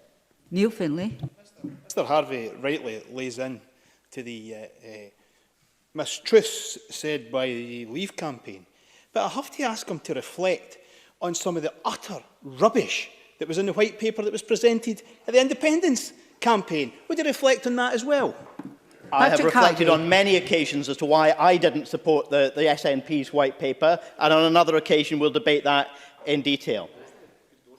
I do urge the Scottish Government, though, to have confidence in the Electoral Commission's process for testing, or if he doesn't have confidence, to propose an alternative. I'm glad that the door, from the Scottish Government's point of view, doesn't appear now to be closed in relation to the issue of testing, and I do think we need to hear more before stage 2. There are many other issues that I want to touch on in the brief time available. The lessons that we need to learn from 2014, 2016 and more. The issues around political interference, around dark money, around political education that needs to be so much stronger. The Scottish Parliament now has responsibility for our democratic processes, and the integrity of our democracy is clearly under threat. We need to be making sure that we're passing legislation that is up to addressing that threat and minimising it. In particular, 2 issues from the Representation of the People Act 1983 need to be addressed. Digital campaigning is now a core part of the electoral process. And under that 1983 legislation, for publications, the Act is clear. Criminal offences arise when publications don't include required information, so that people know the source of what they're looking at. And that doesn't just apply to candidates or parties, it applies to everyone. Publishing online, including via social media, is not just like chatter around the water cooler. It is a core campaign tool. It deserves the same level of regulation. And finally, Presiding Officer, the committee didn't recommend either the Electoral Commission or a new body to rule on the question of providing objective information. But misleading information is far more powerful in this digital age when rumours or deliberate misrepresentation can go viral and become unchallengeable very quickly. So the aspects in the 83 legislation which propose criminal offences in relation to misrepresenting the character of an election candidate, we need to find a way to translate that principle into a relationship to referendums, so that the requirements for honesty, not just from campaign bodies, politicians and activists, but on everybody, are applied in the same way in relation to referendums as we expect them and hope them to be in relation to elections. Thank you very much, Mr Harvey. And I call on Mike Rumbles, please, Mr Rumbles. This is a bill that the people of Scotland do not want. But it is a fact that the two nationalist parties in this chamber have the votes to push this fraud of a bill through at decision time. The Scottish Government have wasted a huge amount of time and resources in bringing this 163-page bill forward. Of course, it's the Scottish Government's right to waste taxpayers' money on this bill if it wishes to. But it will face electoral consequences for doing it. It will face these consequences sooner rather than later, because everyone knows that the First Minister has framed IndyRef 2 now as her #1 priority. And what the Cabinet Secretary just made obvious in the debate when he opened and when he took the interventions, and I thank him again for that, is that they haven't got any other examples at all other than IndyRef 2 that this bill is relevant to. So that gives the game away for a start. Exactly what happened to the fact that the First Minister's declared that education was supposed to be the government's #1 priority? Indeed, no. Indeed, Nicola Sturgeon asked us to judge her government on its performance on Scottish education. Well, is it no wonder that the First Minister wants to focus now on IndyRef 2 rather than the state of Scottish education? The First Minister has made it clear that before the end of the year, she will ask whoever is Prime Minister to authorise another divisive referendum in order to break up our country. This is just 5 years after the UK and Scottish Government said in the Edinburgh Agreement that they would honour the result of the 2014 referendum. Now, I don't expect the two nationalist parties in this chamber to ever give up on their nationalist aims to break up Britain. Of course I don't. But I did expect that the Scottish Government's commitment to uphold the 2014 result would last, to quote the First Minister at the time, a certain Alex Salmond, remember him, for a generation. At least our current First Minister is clear. She wishes to tear up the Edinburgh Agreement and focus everything on her ambition to break up Britain, and this referendums bill is the first step along this legislative route. Now, she was warned about the implications of this by the head of the civil service in Scotland. We have the Herald to thank for publicising the fact that the Permanent Secretary said that there would be wider implications for the government's business, and that she was also told that constitutional change would mean the deprioritisation of activity. In other words, it would have direct implications for getting on with the day job of running Scotland properly. Now, the Scottish Government has seen fit to ignore, briefly, Graham Simpson. It's on that point. I wonder if... I think Mr Simpson would like to say something, although you're cheering him on. Mr Simpson? I often get cheered on by the Cabinet Secretary. Would Mr Rumbles agree with me that ramming through this bill by the end of this year would not make for good legislation, which is what the government wants to do? I quite agree, and this is an example of bad legislation, and this is an example of what really this Parliament was not designed to do, just ram it through regardless. Now, the Scottish Government, as I say, ignored that advice. Now, can you give me a minute to make some progress? Because I will give way to the Cabinet Secretary in a moment. I have to thank the First Minister for being so unusually clear in what she wants to do. There can also be no doubt that if they examine the detail of this bill, that the SNP administration will use any device to try and maximise their support by any means, fair or foul. I, of course, refer to paragraph 3, subsection 7 of the bill, which so clearly states that the Electoral Commission need not bother to examine the veracity of the proposed referendum question if they've previously done so. So the message from the Scottish Government is clear. We don't want the Electoral Commission to interfere with our question. It gives us a fine advantage. As it is, thank you very much. Fair means or foul. And on that note, I give way to the Cabinet Secretary. Cabinet Secretary. As the member will be aware, I made an opening statement. You intervened in it. And I made it clear that I had proposals on this area and I accepted the recommendations of the committee. So I would have thought I would be commended. Can I also say that I'm very surprised that the convener of the Delegated Powers Committee uses the word rammed when he knows the procedures for bills in this Parliament, and this is forming a normal procedure for this Parliament. I think that's highly surprising. Mr. Rumbles. Thank you. Of course, you know, I noticed the Cabinet Secretary says he will come to an agreement with the Electoral Commission. Not that the Electoral Commission are right. What a measure of the integrity of this Scottish Government that they've even tried to get away with this. Deputy Presiding Officer, I would much rather have been here today to respond to a debate about the Scottish Government's domestic agenda, to deal with the devolved issues that the Scottish Government actually has responsibility for. The Constitution of our country is a responsibility for our other Parliament in Westminster. Our Parliament here at Holyrood is responsible for the important issues that affect people's lives. We're told by the Scottish Government that it hasn't the time or resources to work on the promised crofting bill, which was so unceremoniously dumped. What has delayed the agricultural bill? Why have we not got a bill to ensure that mental health will be treated as well as physical health? Why have we not got a bill to end homelessness? Where is the Good Food Nation bill? I could list so many more areas to address which this Scottish Government has delayed or dropped, and they proceed with this fraud of a bill. Why? Because they value this Referendums bill and India Ref 2 above everything else. Presiding Officer, the Liberal Democrats do not want the chaos of breaking up Britain added to the chaos of Brexit we're already facing. We don't support this bill and we will be voting against it at decision time. Thank you, Mr. Rumbles. And now it's the open debate, 6-minute speeches or so. Angela Constance, followed by Alexander Burnett. Ms. Constance, please. Thank you, Presiding Officer. I was representing this Parliament at the Council of Europe's Congress of Regions and Local Government when the Finance and Constitution Committee was in the process of finalising their Stage 1 report. Nonetheless, though, I have no hesitation in associating myself with this report because, as usual, under the stewardship of Bruce Crawford, the committee pursued the art of the possible and consensus wherever possible. And it is a shame that some contributors to today's debate, particularly those that are members of the Finance and Constitution Committee, haven't taken on board Mr Russell's opening remarks or indeed his significant concessions.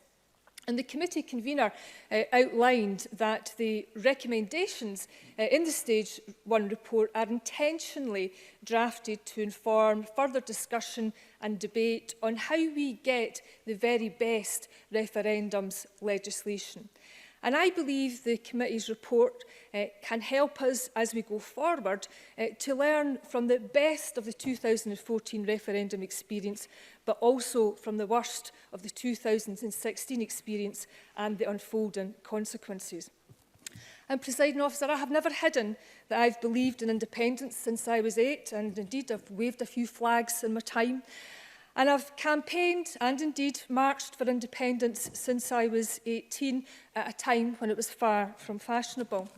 And I was also, in 2016, elected on a manifesto commitment that said we believe that the Scottish Parliament should have the right to hold another referendum if there is a significant and material change in the circumstances that prevailed in 2014, such as Scotland being taken out of the EU against our will. And I want our journey towards independence to be built on the highest of international standards. So we can't pick and choose when we apply that gold standard. Therefore, I want any referendum on Scotland's constitutional future to be built on primary legislation, because I fundamentally want this Parliament to decide, and every member of it to have the opportunity and the choice to vote for it or against it. And I have never expected nor demanded neither citizen nor politician to abandon their own deeply held convictions and conscience. We can only seek to persuade, and we can never do so by closing down debate or scrutiny. Ultimately, it should be this Parliament that decides whether or not there is a referendum, the details of that legislation, and what powers to confer or not on ministers. And for the record, I support the bill being amended to include a minimum campaign period. I think that's based on good democratic practice, and I welcome the Cabinet Secretary's commitment to this. The issues of the referendum question and testing were explored robustly by committee. I'm somewhat, I suppose, surprised that there seems to be some concern about conspiracy, when actually there are different views on this issue across the wider Yes movement. And while my own view, in my view, it is entirely logical and legitimate to say that the 2014 question has already been tested by the Electoral Commission. It remains current because it's been asked 200 times since 2014. And, you know, there is nothing stopping the Electoral Commission from publishing and sharing their views in future.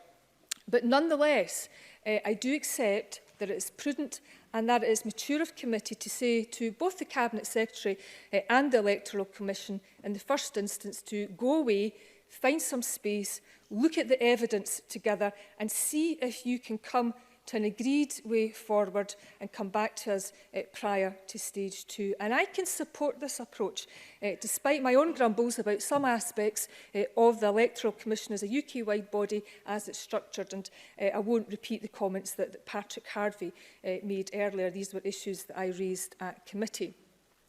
And the Cabinet Secretary, whilst being characteristically upfront about his own thinking and instincts, has consistently indicated today and during his remarks at committee that he remains open to ongoing discussion. And I was tempted to say that he was being uncharacteristically flexible.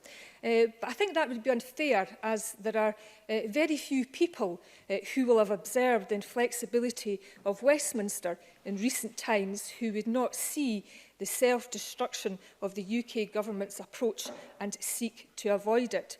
The UK government have failed to generate consent and trust from Remainers, and they've even lost support of some of their own.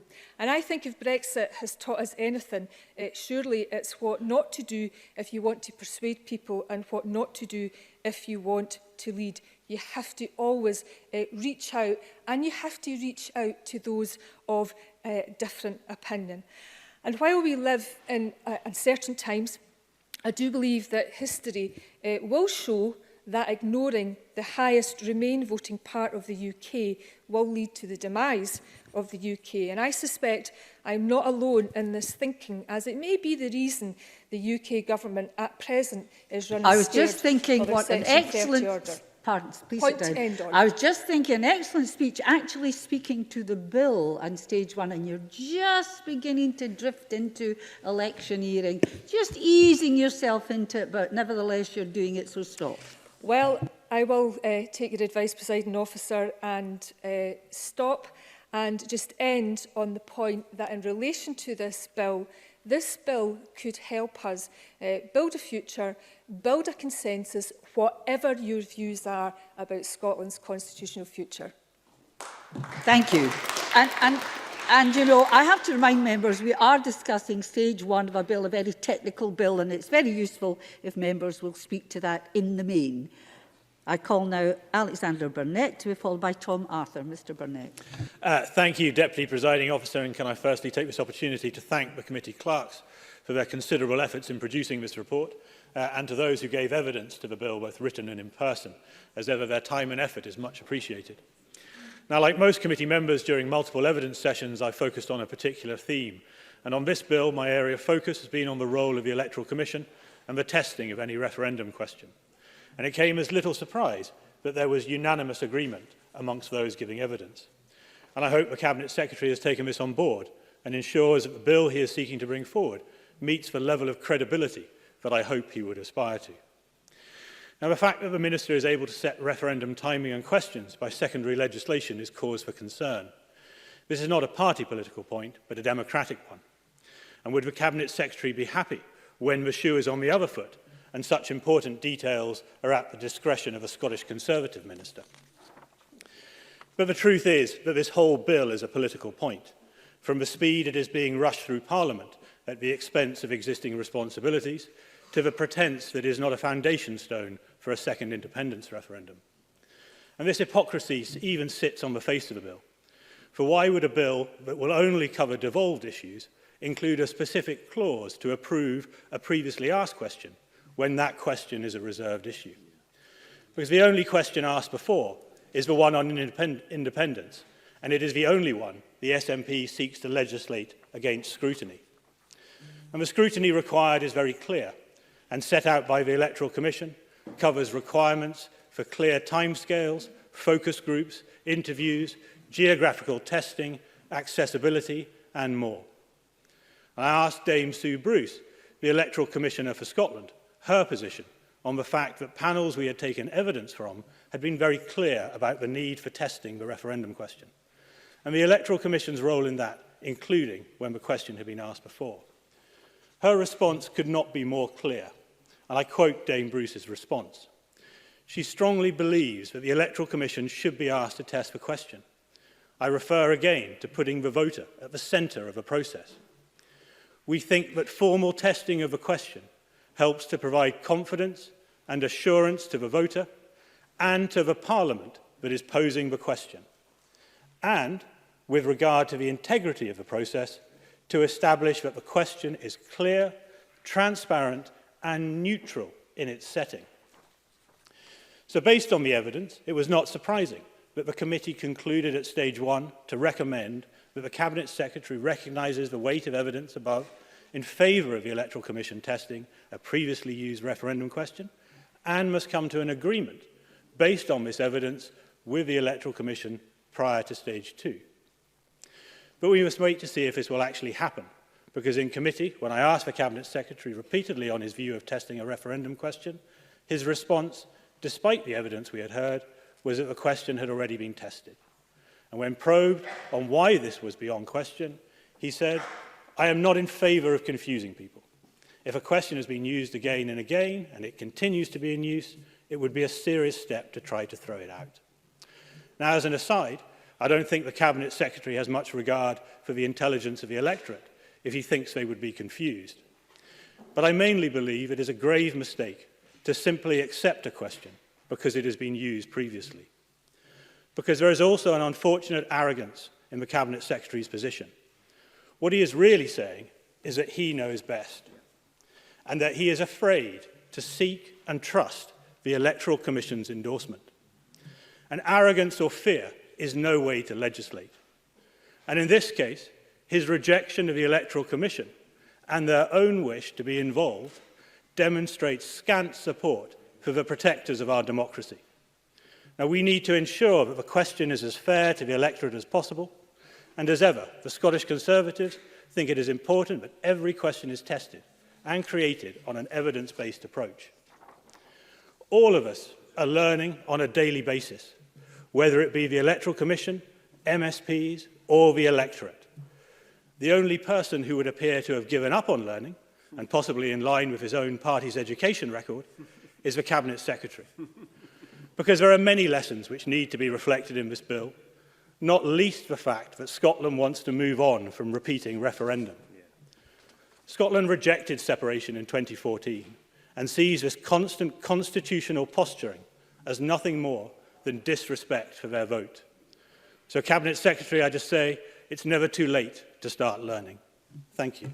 Thank you. I call Tom Arthur to be followed by Neil Findlay. Mr Arthur, please. Thank you, Presiding Officer. I'm grateful for the opportunity to speak in this debate. I would like to begin by thanking the clerks and my colleagues on both the Delegated Powers and Law Reform Committee and the Finance and Constitution Committee. And I would like to associate myself with the remarks of Bruce Crawford speaking in his capacity as Chair of the Finance and Constitution Committee. I think the work that both committees undertook was serious, rigorous. I think all members of the committee, of both committees, played an important part, and I believe this legislation will be strengthened as a consequence of that. And I would encourage anyone reading the official report of today's proceedings, watching today's proceedings at home or in the gallery, to look at the committee report and to look at the work of the committees, because where we're hearing a rather partisan and political debate taking place in the chamber, taking place in the shadow of a general election campaign, the work that the committees undertook was serious and it was considered, and I think it reflects the best of this Parliament. And I hope as this debate progresses this afternoon, we see more of that ethos and spirit come into our contributions this afternoon. I welcome this piece of legislation, and I also welcome the response from the Cabinet Secretary, taking cognizance of the recommendations both of the DPLR Committee and the Finance and Constitution Committee. I think the proposal to increase the minimum fine from £10,000 to £500 is welcome. I believe that will command support across the committee. I believe the principle for a 10-week default regulated period is to be welcomed as well. I also welcome the Cabinet Secretary's willingness to consider the use of regulation-making powers as provided for within Section 1 and how these can be more clearly defined. And I welcome the commitment that on certain matters such as a future independence referendum that would be conducted by primary legislation. I think that is a sensible way to approach any future referendum, and what this referendum bill and what our deliberations on it offer us is the opportunity to consider the operational matters and the mechanics of any future referendum in what is as close to possible as a sterile political environment, meaning that any future bill paving the way for a referendum on independence for Scotland can focus primarily on the merits of whether that question should be asked or not, which we all have strong views on. On the issue of question testing, I have a degree of sympathy for all positions that have been expressed this afternoon, and as the committee report makes clear, the committee was unanimous in recognising the weight of evidence submitted. However, I would note that there have been, to my knowledge, 6 national referendums in Scotland. 3 of these have been specific to Scotland, 3 have been part of the UK as a whole. Now, the first 3 of these took place in 1975, 1979 and 1997. 3 referendums over 22 years, 2 on devolution, 1 concerning membership of the European Union. However, in the space of 5 years, we have had 3 referendums. So there is a trend of more and of increasing frequency of referendums. I think they are a useful tool for taking certain decisions which perhaps go beyond what would normally be considered appropriate for MSPs to take. In committee, there was certain examples that were highlighted. I think the possibility of questions being referred from Citizens' Assembly is an idea that requires further investigation. I think in that particular scenario, where questions being referred from Citizens' Assemblies, where there was considerable deliberation, where there had been rather considerable deliberation and much public discussion, that might be a potential occasion when the vehicle of using a statutory instrument may be a more appropriate means of initiating that referendum. However, I would note that in the DPLR Committee report and in the Finance and Constitution Committee report, reference was made to using a super affirmative procedure, and that would, of course, give the opportunity for any aspects of a proposed referendum question in that scenario to be amended and to be discussed in some detail.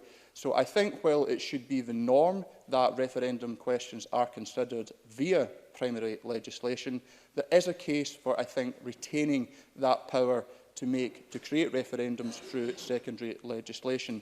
And I think that's something that has to be considered at stage 2.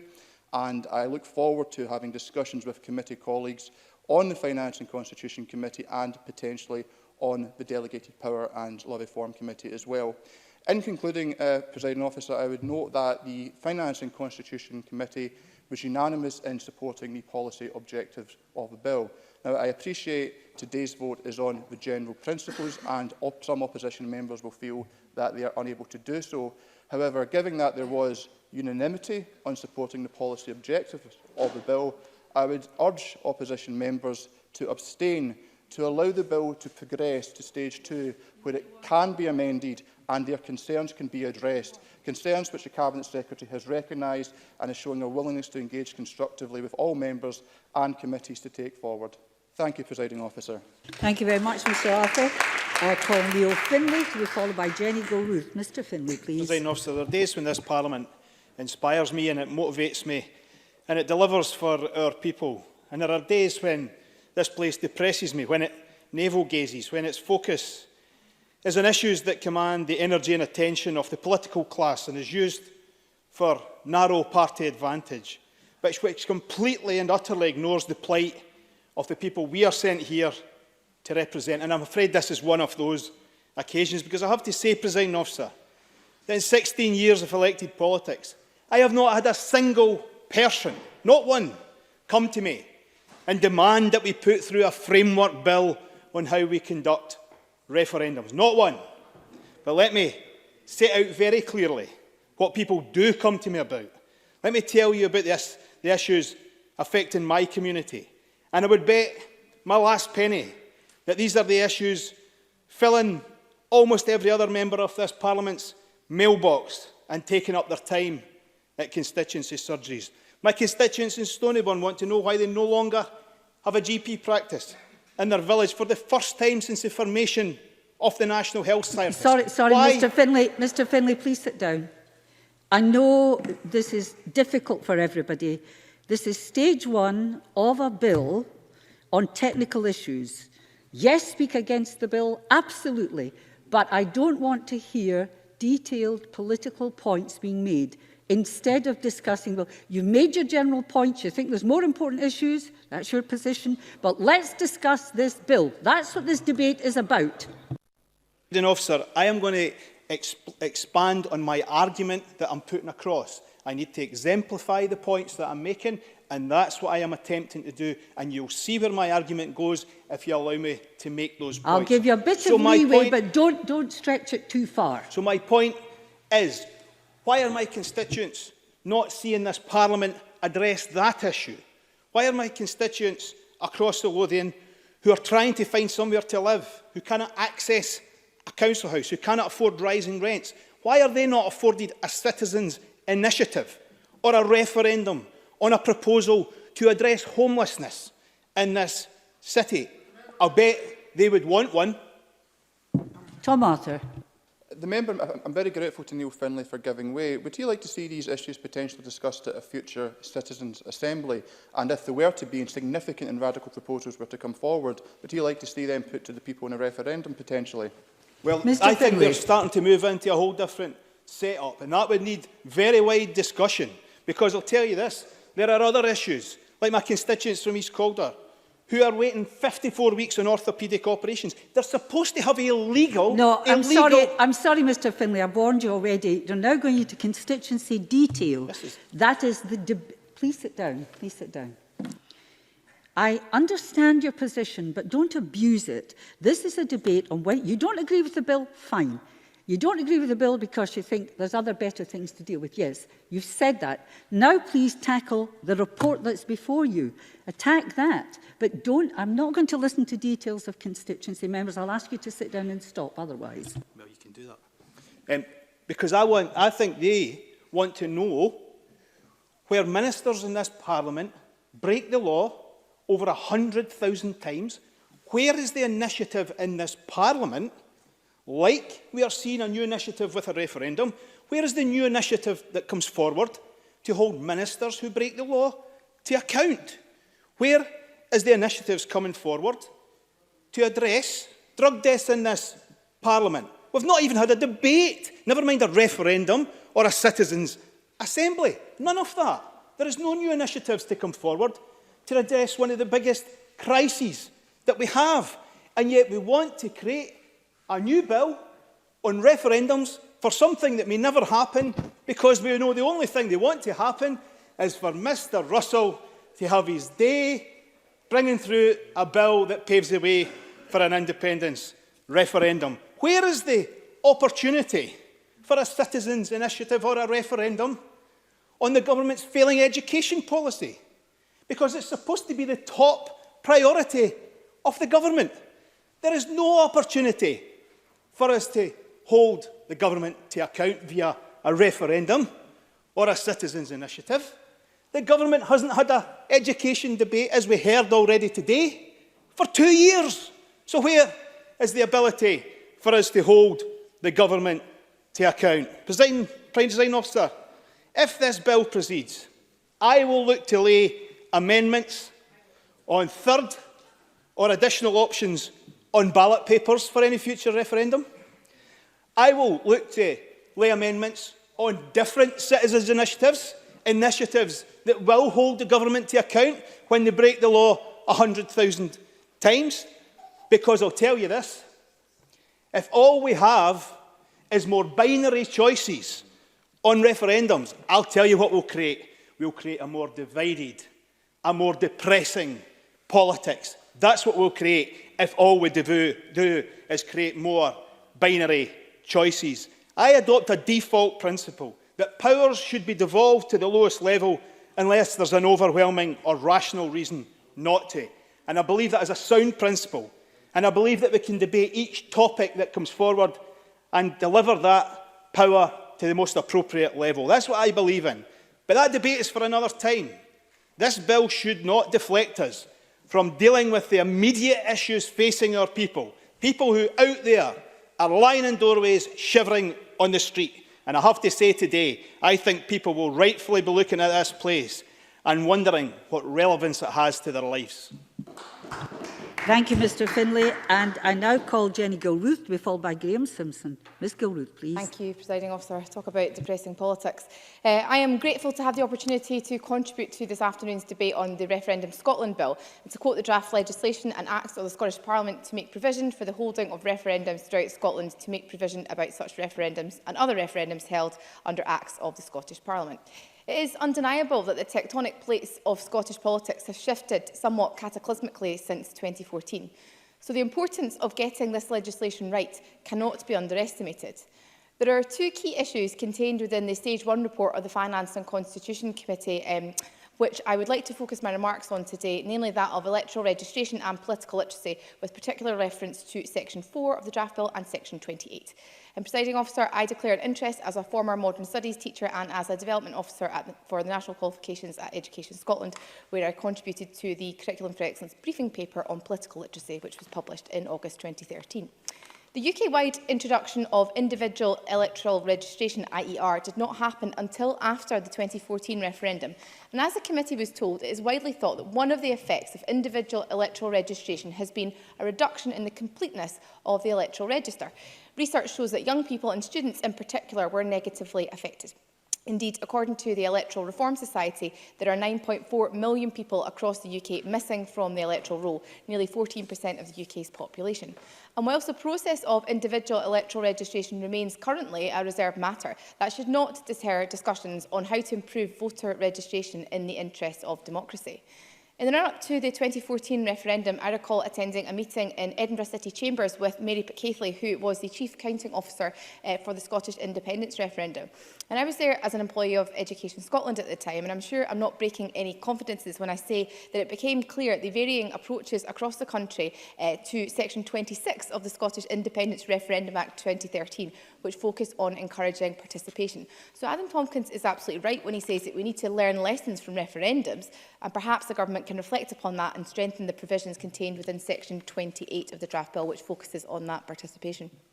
The Electoral Management Board for Scotland advised the committee that rationalising existing laws to create a single, consistent framework governing referendums offers many benefits to the voter, to campaigners, the regulator and electoral administrators, and to the extent that the draft Referendum Scotland Bill contributes to this objective, the EMB see this as a wholly positive policy direction.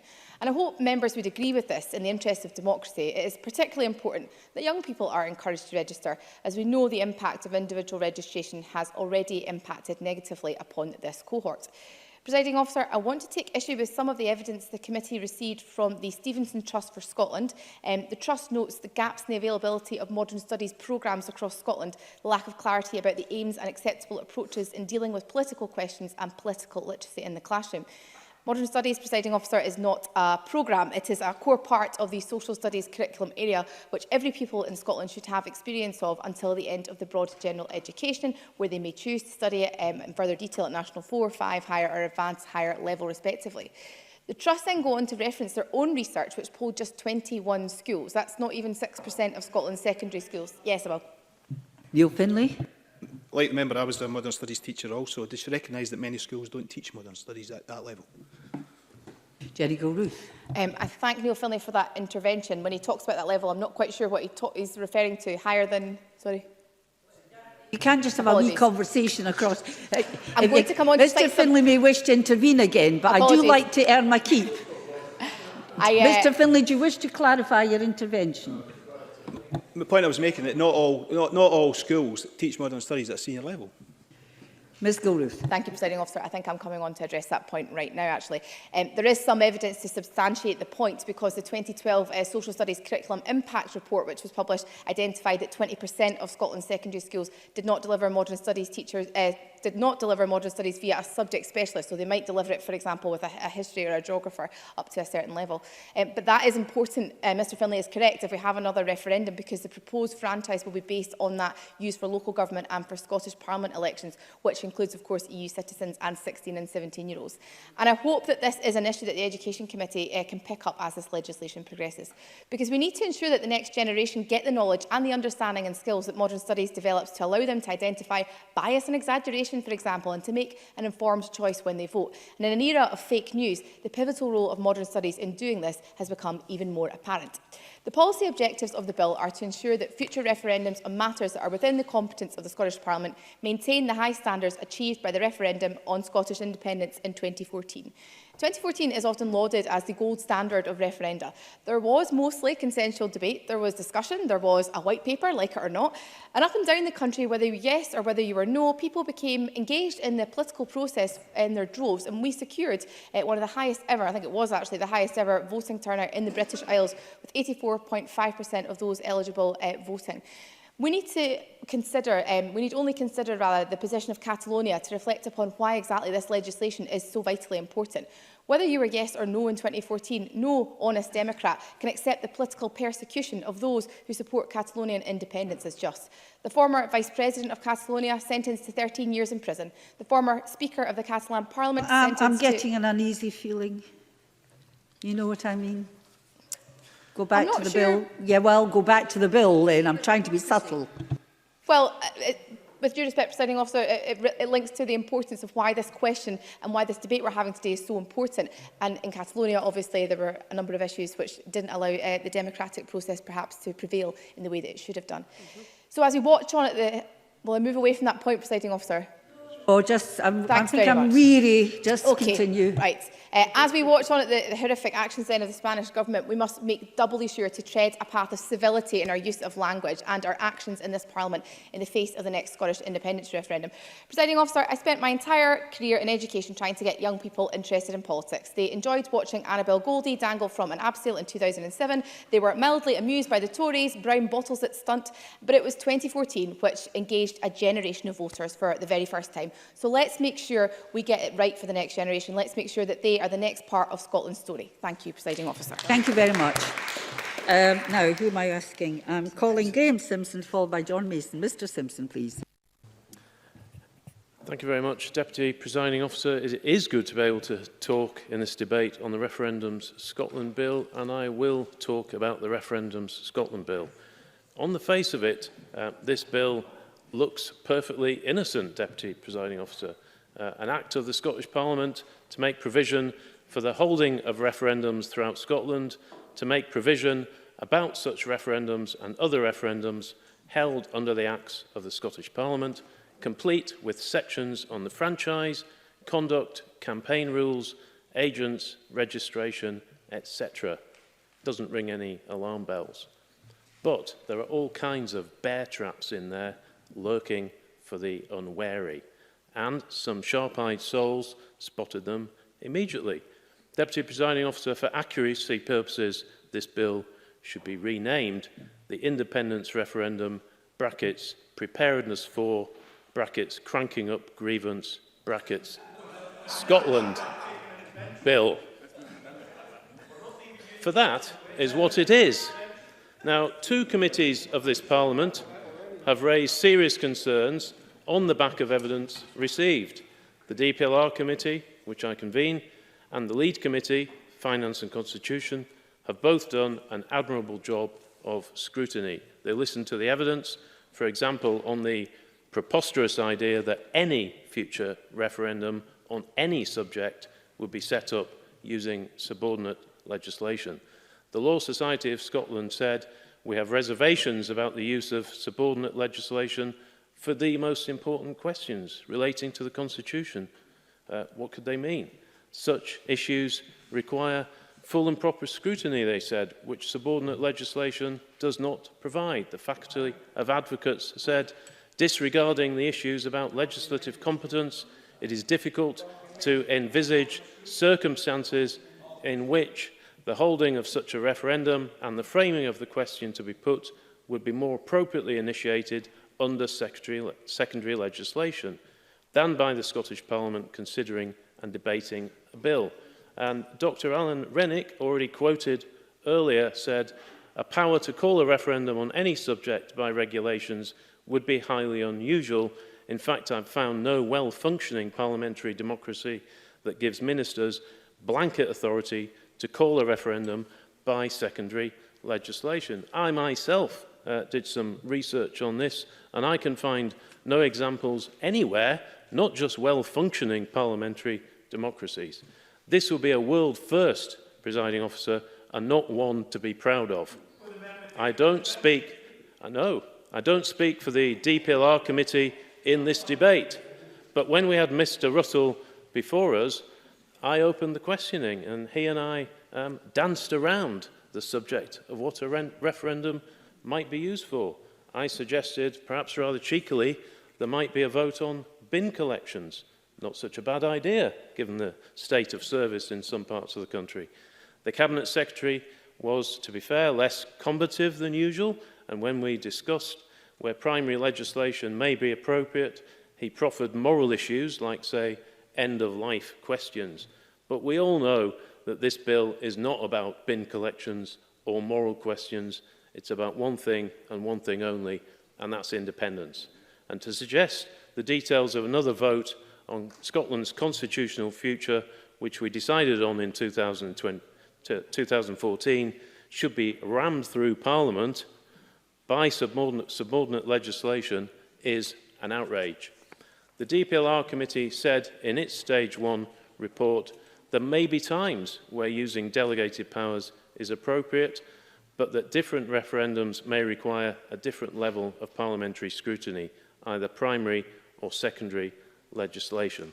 The committee concluded that a question put in a referendum which requires an order made under delegated power in Section 30 of the Scotland Act, as well as questions about significant moral issues, should require primary legislation, and the Finance and Constitution Committee agreed with this. And then we come to the question of who sets a question. And let's be honest again, this is about independence. Section 3(7) excludes consideration of a question by the Electoral Commission, where they've previously published a report on the question or have previously recommended the wording of a question.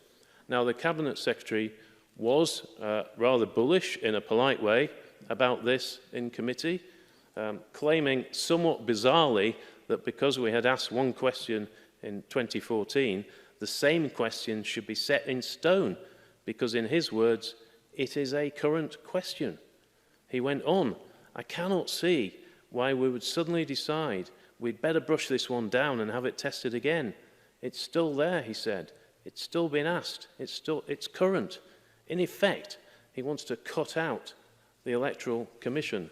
But this anti-democratic ruse was seen through straight away. Mr. Russell was rumbled. And that led to Mr. Crawford's committee saying that the evidence was in favour of the Electoral Commission testing a previously used referendum question, and that Mr. Russell must come to an agreement with them prior to stage 2.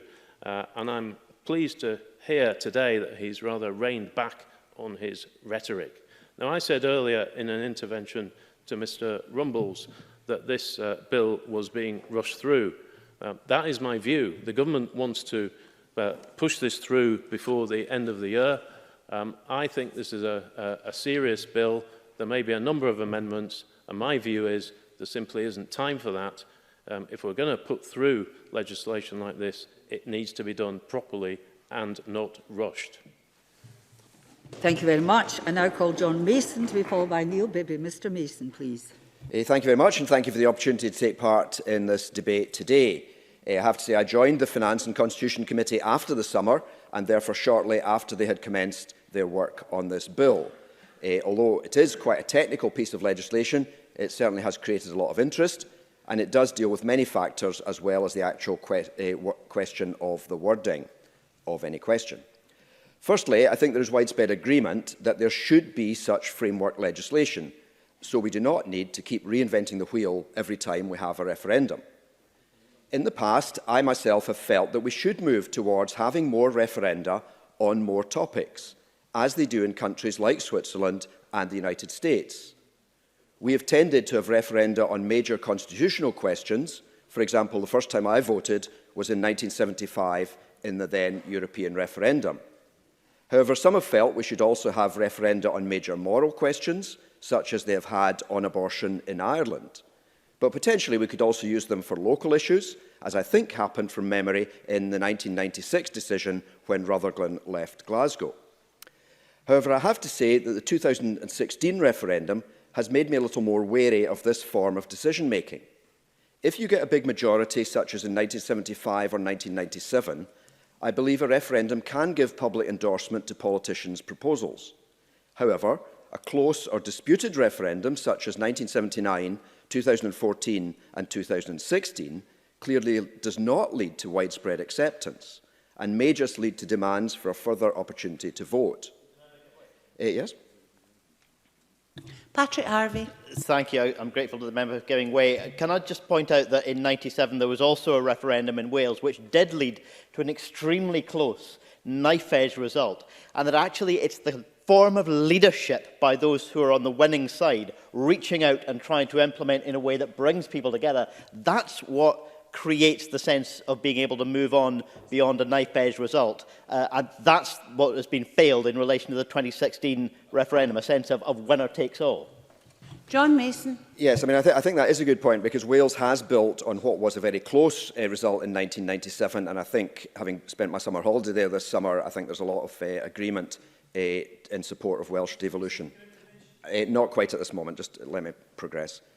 It raises the whole question of who makes decisions for a country, Parliament as representatives of the people, or the people themselves by way of a referendum. In England, the tradition is sovereignty of the Crown or Parliament, whereas in Scotland we would emphasise the sovereignty of the people. It seems to me that if we're to have the people making such decisions, and I agree that that's what we should be aiming for, then we also have a responsibility to ensure that the public are well informed. And that happened, I think, to a large extent in 2014, when the Scottish public were well informed about independence and, almost as a byproduct, informed about the European Union. I believe that was one reason for the different results in 2016. The Scottish public were already well informed about the European Union, whereas it seems that in many parts of the rest of the UK, the public were not so well informed. Moving on to some specifics of the bill, the question of whether there should be primary or secondary legislation is required each time. Paragraph 30 was a bit of a compromise in the committee, and I think we would agree it was a bit clumsy in a sense. But the result is that the committee recommends that primary legislation is almost always required. always for constitutional issues, usually for other issues. On political literacy, paragraphs 90 to 94 focused especially on young people. The suggestion seems to be that school pupils doing modern studies generally have a good understanding of the issues, but that many other young people do not. And I take the point that Jenny Gilruth was making in her speech. But I guess the same could be said of the wider population, that clearly some people have a better understanding of issues than others. A linked theme is in paragraphs 169 to 172, when we considered whether there should be public funding for either side of the campaigns. I understand this has been used in Ireland, where a change in the constitution might require a referendum, but there is little public interest, and so the campaigns need a funding boost. But I think both the committee and myself felt that this had not been our experience in Scotland, where referenda generally have been contentious, have created a lot of interest, and the risk is that public funding might well lead to increased public suspicion of the whole process. On income and expenditure, it has always struck me as odd concerning what expenditure needs to be reported, and the fact that staffing costs can be omitted. One organisation I was involved in for the 2014 campaign spent a large part of its budget on staffing, but that did not have to be reported anywhere. Another area that is not reported are donations and assets before an organisation is registered, and again this strikes me as odd. Paragraphs 151 to 154 ask the government to consider this. And on thresholds, paragraphs 73 to 80 consider whether referenda should have simple majorities or supermajorities, or a required percentage of the electorate, or a percentage of turnout. International evidence is against these extra requirements, as they are often open to misuse, for example, by encouraging people not to vote at all, and I support the committee view that we should stick to simple majorities. Having said that, our experience of 2014 and 16 tells us that winning 52-48 or 55-45 comes with challenges. We may need to win at least 60-40 and possibly 70-30 in any referendum if the decision is going to be widely accepted. As, for example, in 1997, the decision to have this Parliament was won by 74 to 26%.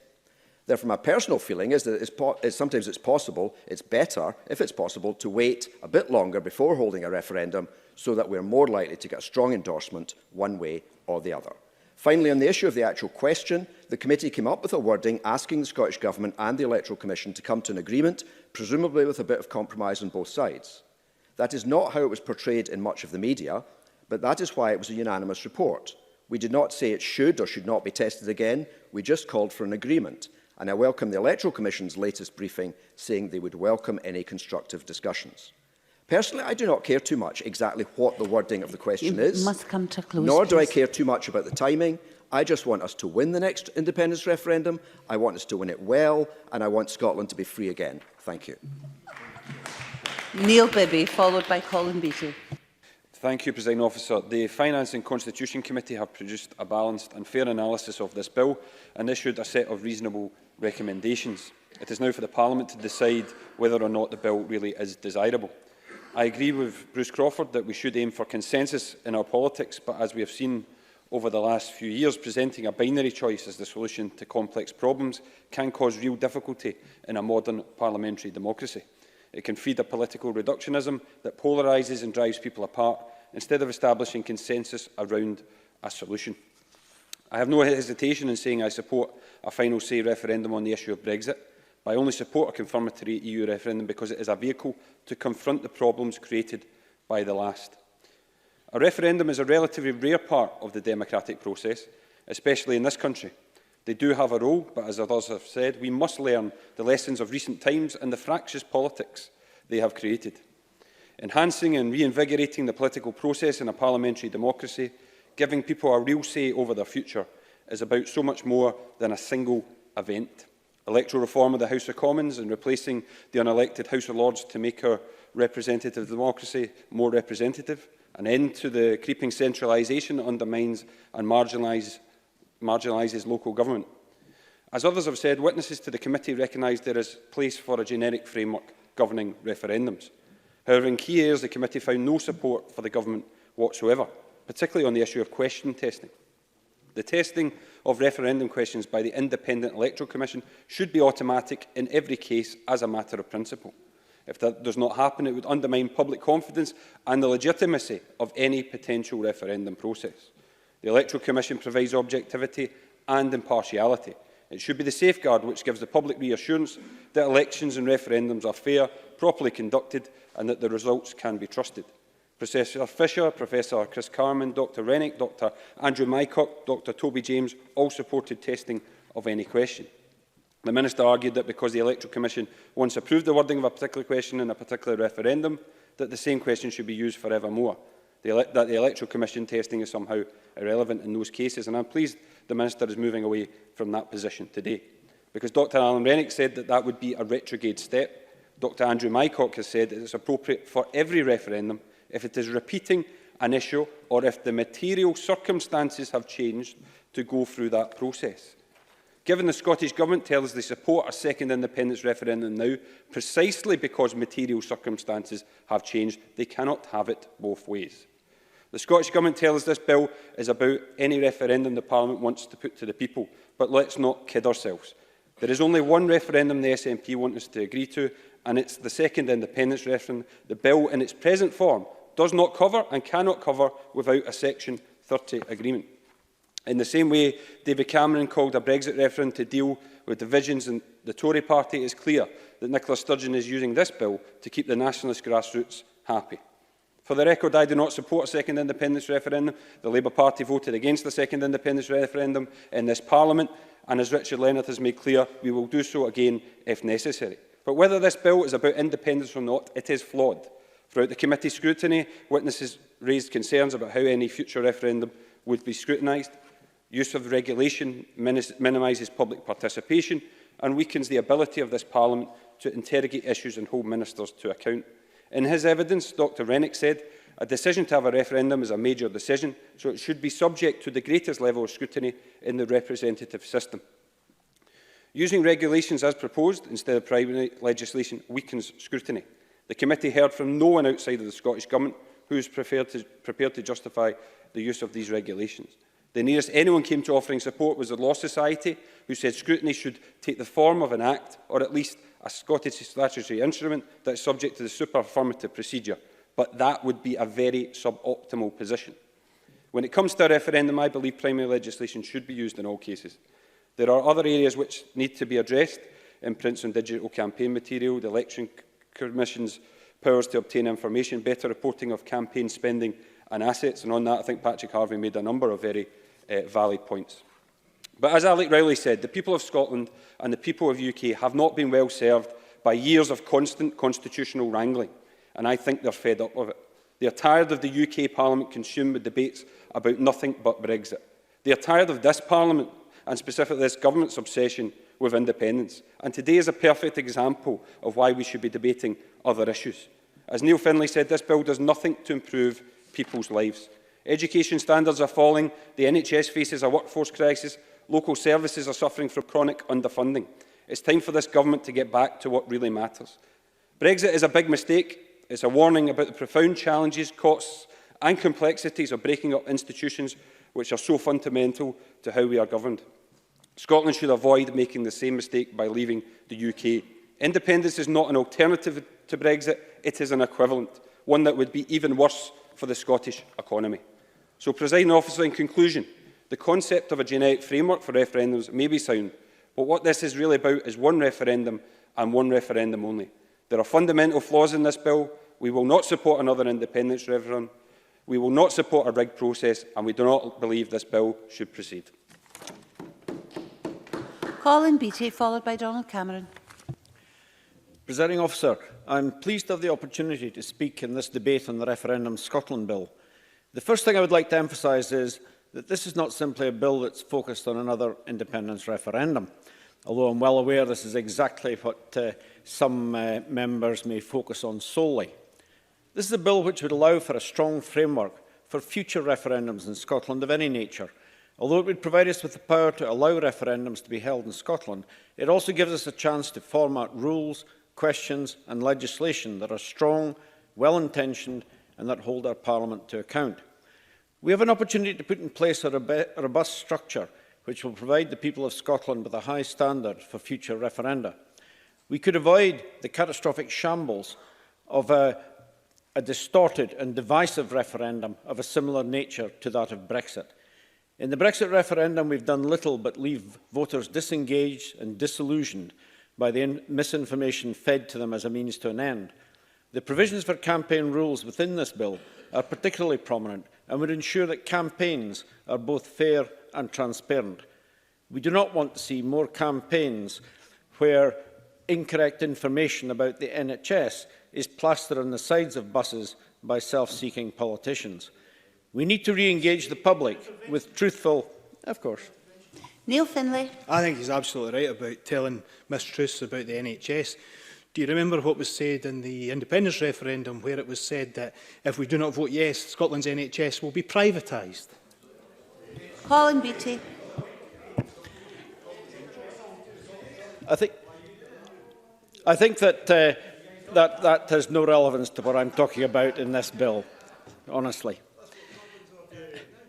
We need to re-engage the public with truthful, honest and fair politics, and enacting a bill that ensures comprehensive processes and open debate is a positive first step in making politics once more accessible and open. The Brexit advisory referendum, and yes, it was only advisory, clearly sets a precedent which we need to seriously consider when setting our own framework for referenda. Serious consideration has to be given as to how an advisory referendum became the settled will of the people of all of the United Kingdom. In actual fact, of course, it didn't reflect the views or wishes of the people of Scotland, and this has created a new impetus for the need to hold the appropriate powers within the Scottish Parliament for any future referenda. The residents of Scotland have a fundamentally different opinion on Brexit, but are being forced to submit to an alternative reality, although it's against their values and democratically expressed wishes. All this as a result of an advisory referendum, not a legally binding one. Surely the fact that the clear majority view of the Scottish people can so easily be disregarded is a cause for grave concern. Throughout the entire Brexit process, Scotland has been treated with contempt by Westminster. We voted overwhelmingly to stay in the EU. We've been ignored. Not only this, but our Parliament has been prevented from protecting the interests of the Scottish people. And we must not disempower our people by denying them the ability to make their own decisions on such life-changing matters, which is why it's so important that we support this bill. As we're all aware, the franchise was extended to include 16 and 17-year-olds for the independence referendum in 2014, and then, of course, for all Scottish elections following. The fact that these young people were denied a vote in the EU referendum in 2016 has left their voices unheard and has denied their access to democracy. In Scotland, various studies have concluded that 16 and 17-year-olds are perfectly capable of engagement and making informed decisions. Through this referendum bill, they would have a guarantee that they will not be excluded from decision-making, which is vital to their futures, as they were in 2016. Similarly, we need to secure the right for EU citizens to have the ability to exercise their democratic right. During this 2016 EU referendum, many of the experiences that they had were very unsatisfactory, and we need to ensure their rights are protected, and we need to make them feel welcome. We need provisions in place to guarantee that the mess around this in 2016 is not replicated, and I don't think we can trust Westminster to protect that right.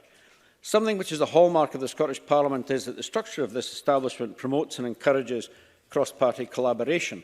Rather than having a Parliament divided and paralysed by our differences in opinions, we can generally find areas where we can agree or find common ground.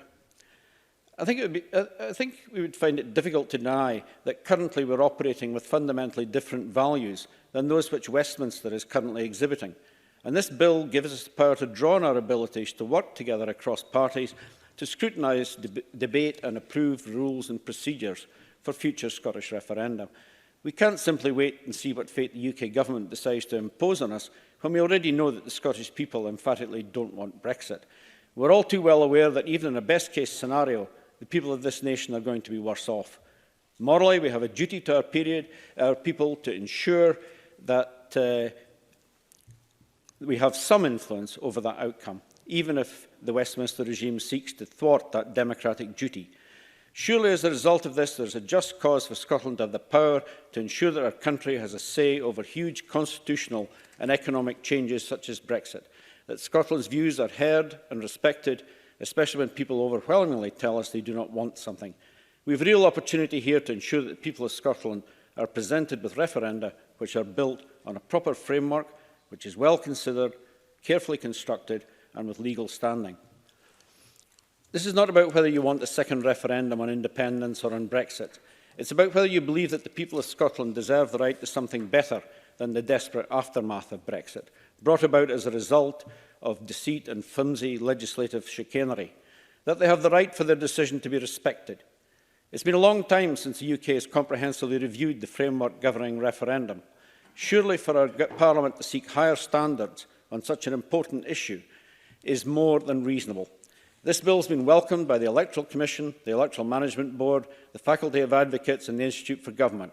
It's common sense that all of us in this Parliament should welcome this too. The people of Scotland whom we serve deserve no less. Donald Cameron, followed by Stuart Stevenson. Thank you, Deputy Presiding Officer. Now, I normally would welcome the opportunity to speak in this chamber, especially on legislation and matters that will have a real and meaningful impact on the lives of the people we serve, as Colin Beattie just spoke about. But unfortunately, I cannot do that today, for this legislation does not address those concerns. I find myself here yet again talking about the Constitution, as I have done so often in this chamber since 2016. That is not to say these are unimportant issues, but when it comes to the priorities of this Parliament, we do a huge disservice to the people we represent by debating bills such as this at the current time. And Neil Finlay was right. How many of us have had constituents come to surgeries or had casework from people demanding a referendums bill forthwith? Precious few, if at all. We should, of course, be debating health and justice or the environment. We heard only yesterday how few debates there have been on education in government time. And when the First Minister states in this chamber and in her recent party conference speech that her top priorities are the education system and the NHS, yet we find ourselves spending valuable parliamentary time talking about the Constitution. How can we believe her? Yes. Michael Russell. That is I respect the member's point of view. I disagree with it. But if that is true, how much more true would it be that an entire election campaign would be predicated on the "Get Brexit Done" slogan from the Prime Minister, and indeed the last 3 years at Westminster with no significant legislation because of Brexit? Does he not see that that is also, if he believes that is the problem, a major problem, and it's a Tory problem? Donald Cameron. That's a bit rich coming from a government that spent the first 18 months of this parliamentary session debating Brexit. But I acknowledge that in principle, a bill covering referendum legislation may be appropriate, but it's clear to us on these benches that this bill is simply a vehicle for this government to hold a second independence referendum and to try to frame it in the most favourable means possible for its own purposes. Even Mr Russell admitted to the Finance and Constitution Committee when he said, "We have never hidden the fact that I see this bill being used by Parliament and the government to create the referendum for independence." However, even putting that to one side, it is clear from today's debate that if this bill is to pass, there are many detailed issues that will need to be addressed at stage 2. And frankly, we see this bill for what it is and will not vote for it today. But if it does pass stage 1, we will work where we can to make sure that the bill puts power in the hands of Parliament and not ministers. The Law Society of Scotland have said that they were concerned that the bill will have the effect of reducing the time for parliamentary or public scrutiny of a future proposal for a referendum, and that as currently drafted, there is no requirement for parliamentary or public consultation, and draft regulations would not be amendable or subject to the level of scrutiny and accountability which should be applied to important or constitutional questions. And that's an understated but breathtaking criticism from a respected organisation of this bill as it stands, and further reinforces the impression that this government is attempting to bypass Parliament. One other point, I looked in vain for a provision which states that the government will respect the result of referendums. There was no sign of it in the bill. I wonder why, because the ultimate irony is that this government is putting through legislation on referendums when they have ignored the result of 2 referendums held in this country in the last 5 years. There are other concerns with this bill, which I will go into a bit more detail. They've been touched on by other members. And can I commend at this stage the Finance and Constitution Committee, and in particular Bruce Crawford, not just for their report, but for Bruce Crawford's typically measured speech today. But as others have noticed, the bill itself is faulty.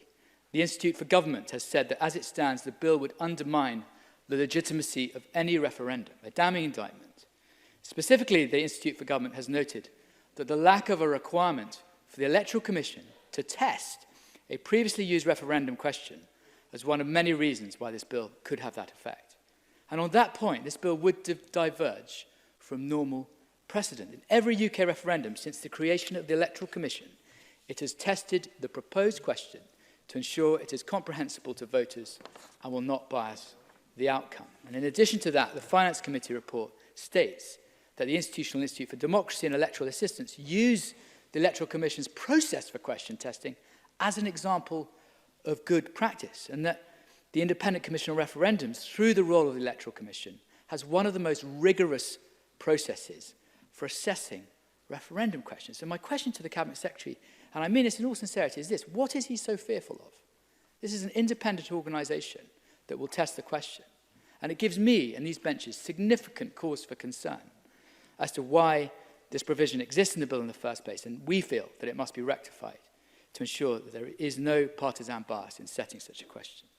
Now, I was concerned, like others, about the extensive power this bill affords to ministers and attempts to reduce the role of Parliament. And the point has been made forcibly by others, but the question of primary legislation is incredibly important. This bill states that such actions in terms of setting referendums should be carried out by secondary legislation. And in the Finance Committee report, the Cabinet Secretary himself attempts to justify this by arguing that we should not see all referenda as the same. How can that be accepted? I do not accept it, nor it appears does the Finance Committee, who say that in terms of constitutional issues, referendums must require primary legislation and that all other referendums will ordinarily require primary legislation. Deputy Presiding Officer, it's clear to those of us on these benches that this bill is simply an attempt by this government to initiate a referendum on independence. It is a clear attempt to ram through that with no oversight or scrutiny, and one that gives ministers the means to mould the question in the best way to suit their outcomes. We will play no part in that today, and I urge others to do so too. Stuart Stevenson, followed by Gil Patterson. Thank you, Presiding Officer. And let me pick up almost the last words that we've just heard from Donald Cameron. No oversight or scrutiny when it's a piece of secondary legislation. This is unmitigated tosh, if such a word is allowed to be used here. And let me illustrate that by the current activities of the Environment, Climate Change and Land Reform Bill that is looking at the deposit return scheme, which is a scheme being introduced by secondary legislation. The committee and Parliament has decided there will be an extended period of consideration and a report produced by the committee. There will be evidence. It's exactly the process that you would have in scrutiny terms it's exactly the process, Mr. Rumbles, for scrutiny that you would have for primary legislation. Now, there is a difference between secondary... You refused me 3 times, please sit down. There is a difference between primary and secondary, which I readily acknowledge, that we can only accept or reject. That's decision-making difference, not scrutiny difference.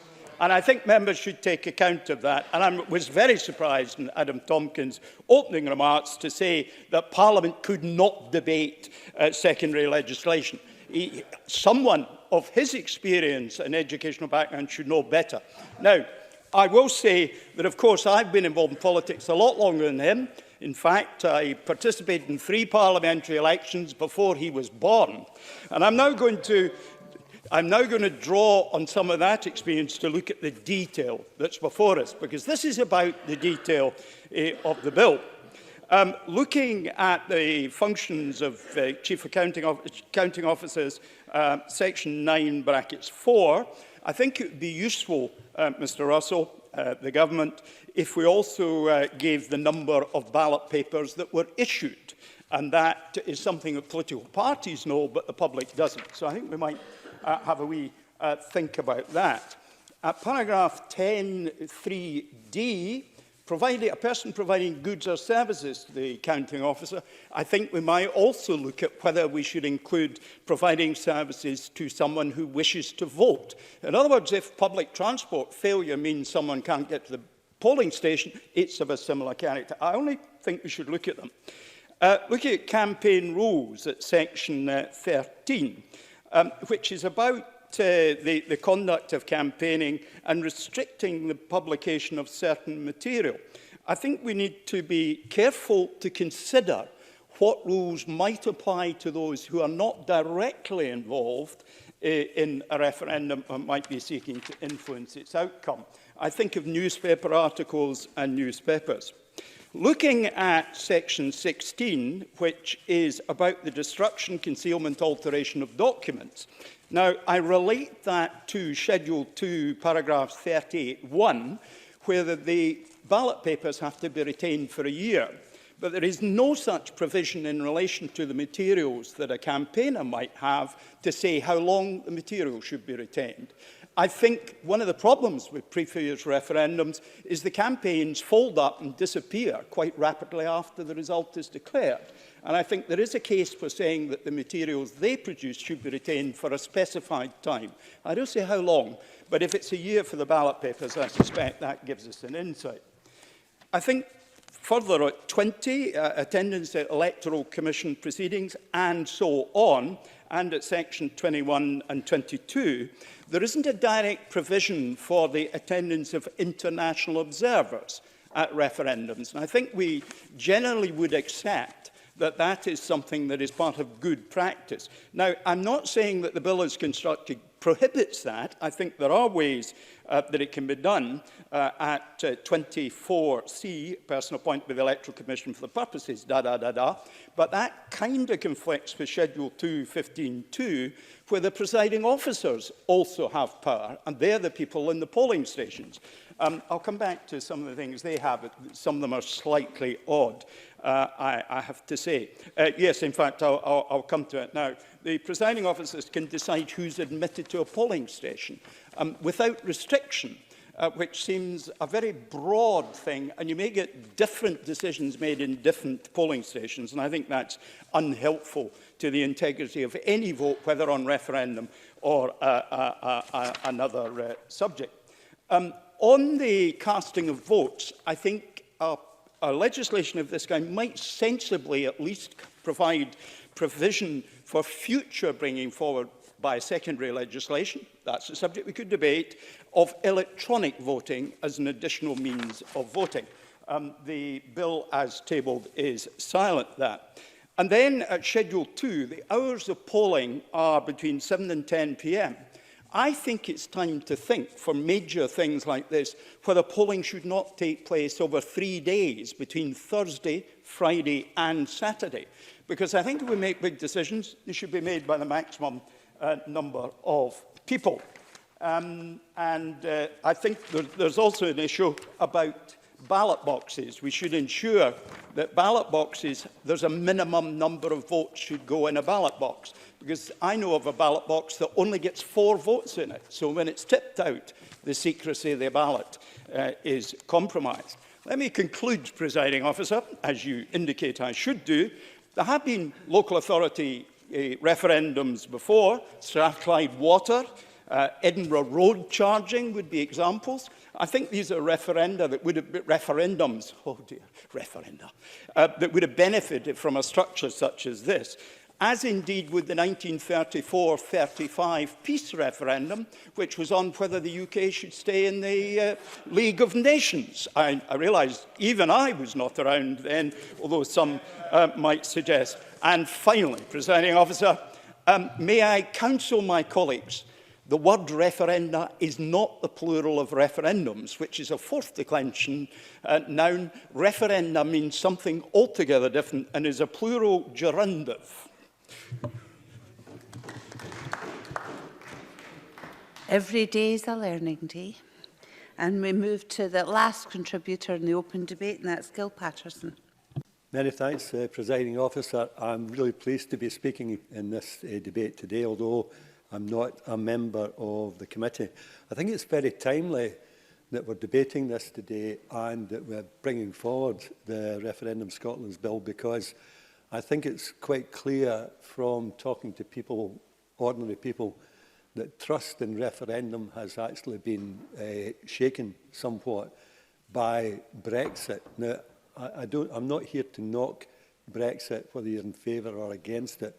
I really want to talk about the process and how things may have been a bit different about it. Although it's the referendums has been referendums themselves now, I fear, have been discredited. Things could have, the process could have been somewhat different.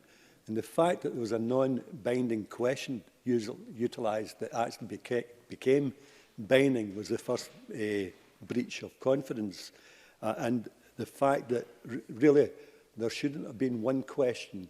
When you consider that questions like whether or not we would be remaining with a vote if we could stay in the customs union or be in favour of the single market, then I feel that there should have been 3 questions at least for the people to consider. Now, if that had happened, in my view, that what had happened at Westminster and the time it has taken over 3 years to arrive at really in a bad place, then if these questions had been put in place in the first instance, then I think it would have been a whole different picture that would have emerged. And that I do believe that the process would have been finished by this time, because the rancour and the argument was not based on whether we should leave or not. That was a decision that the people understood, and the people made a decision.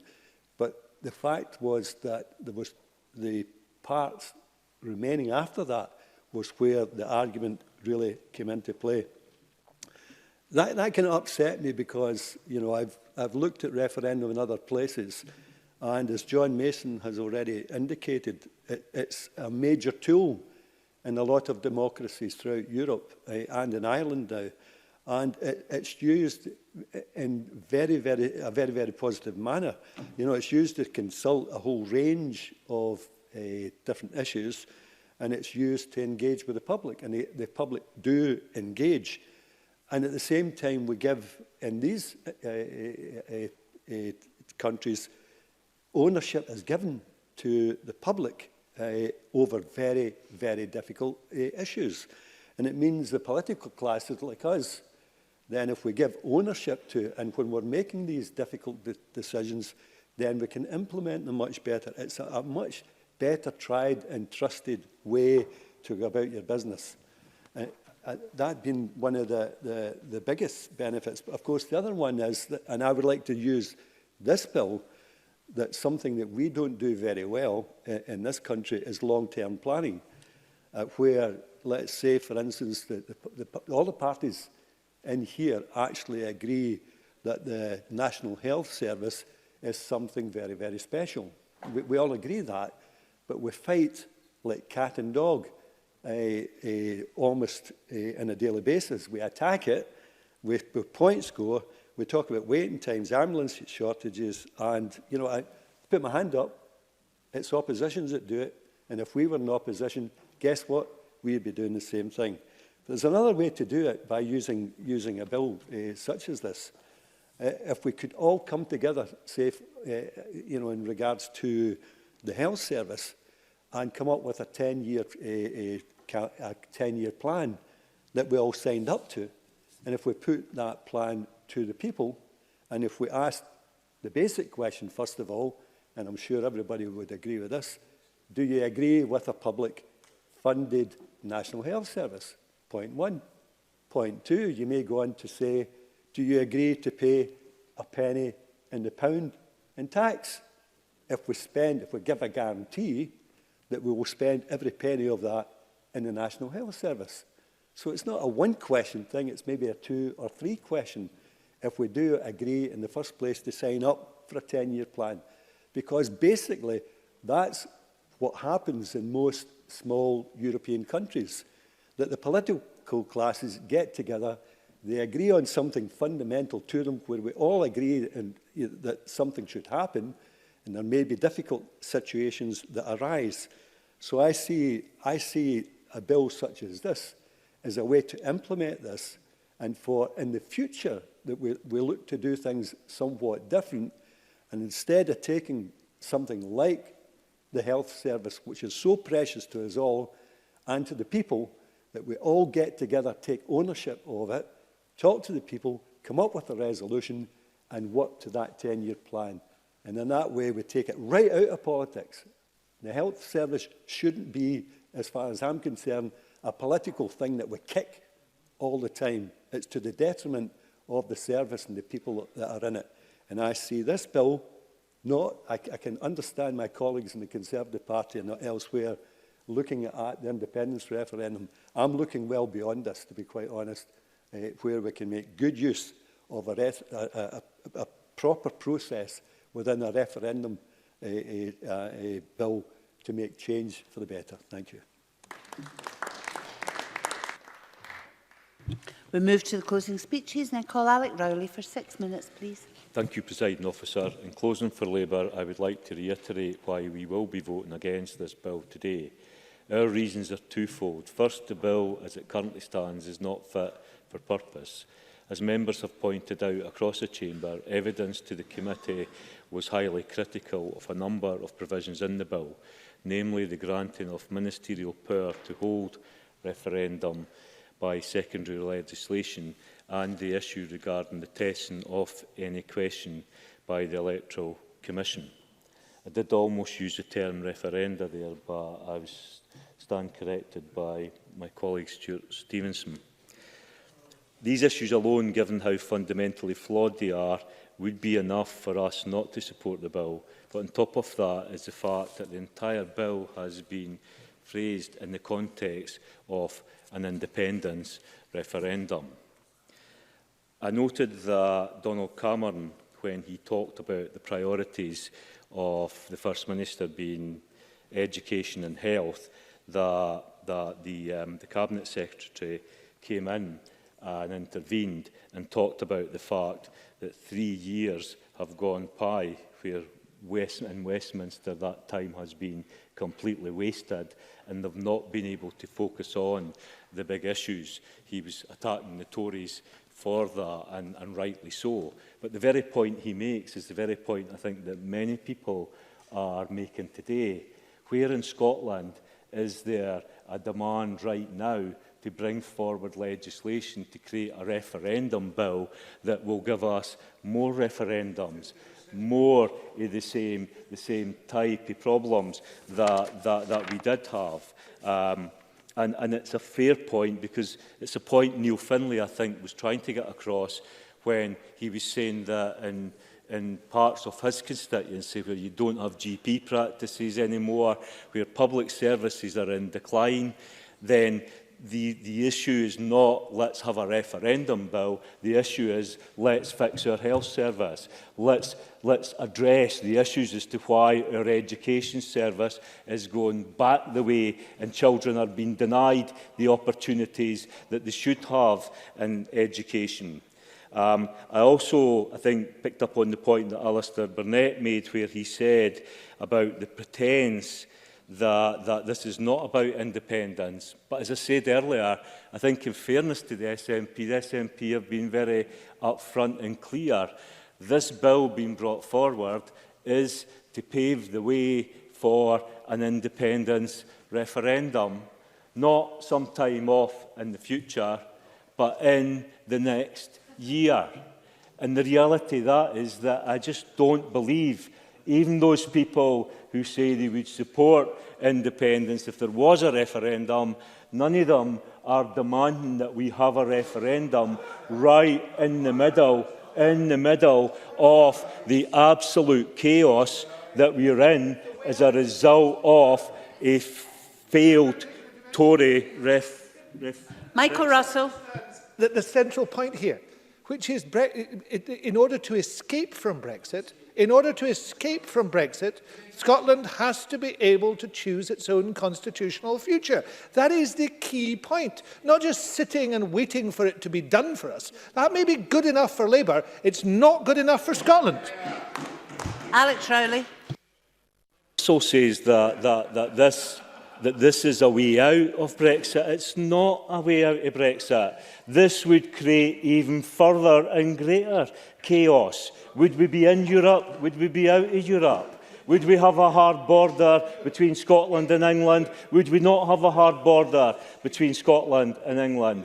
Would we lose the biggest trading partner we have within a free market within the United Kingdom? So this is a recipe for even more chaos, and that's why Labour cannot possibly support this bill today. Indeed, I would urge the SNP to take this bill and take it back and think again. This is not in Scotland's interest. Ultimately, this bill is only about one referendum. Nicola Sturgeon has made clear that it is being put in place to pave the way for an independence referendum within the lifetime of this Parliament. And I say again, what would be, well, you say, yeah. What would be the proposition in Europe, independence within Europe, where the European Union and European countries tell us what the rules will be and whether we have a hard border or not. Not £12 million of trade at risk, but £50 million of trade at risk. That's the reality of this bill, Presiding Officer, and that's why the SNP must think again, reject this bill, take it back, and let's start fighting for the issues that will change people's lives in Scotland.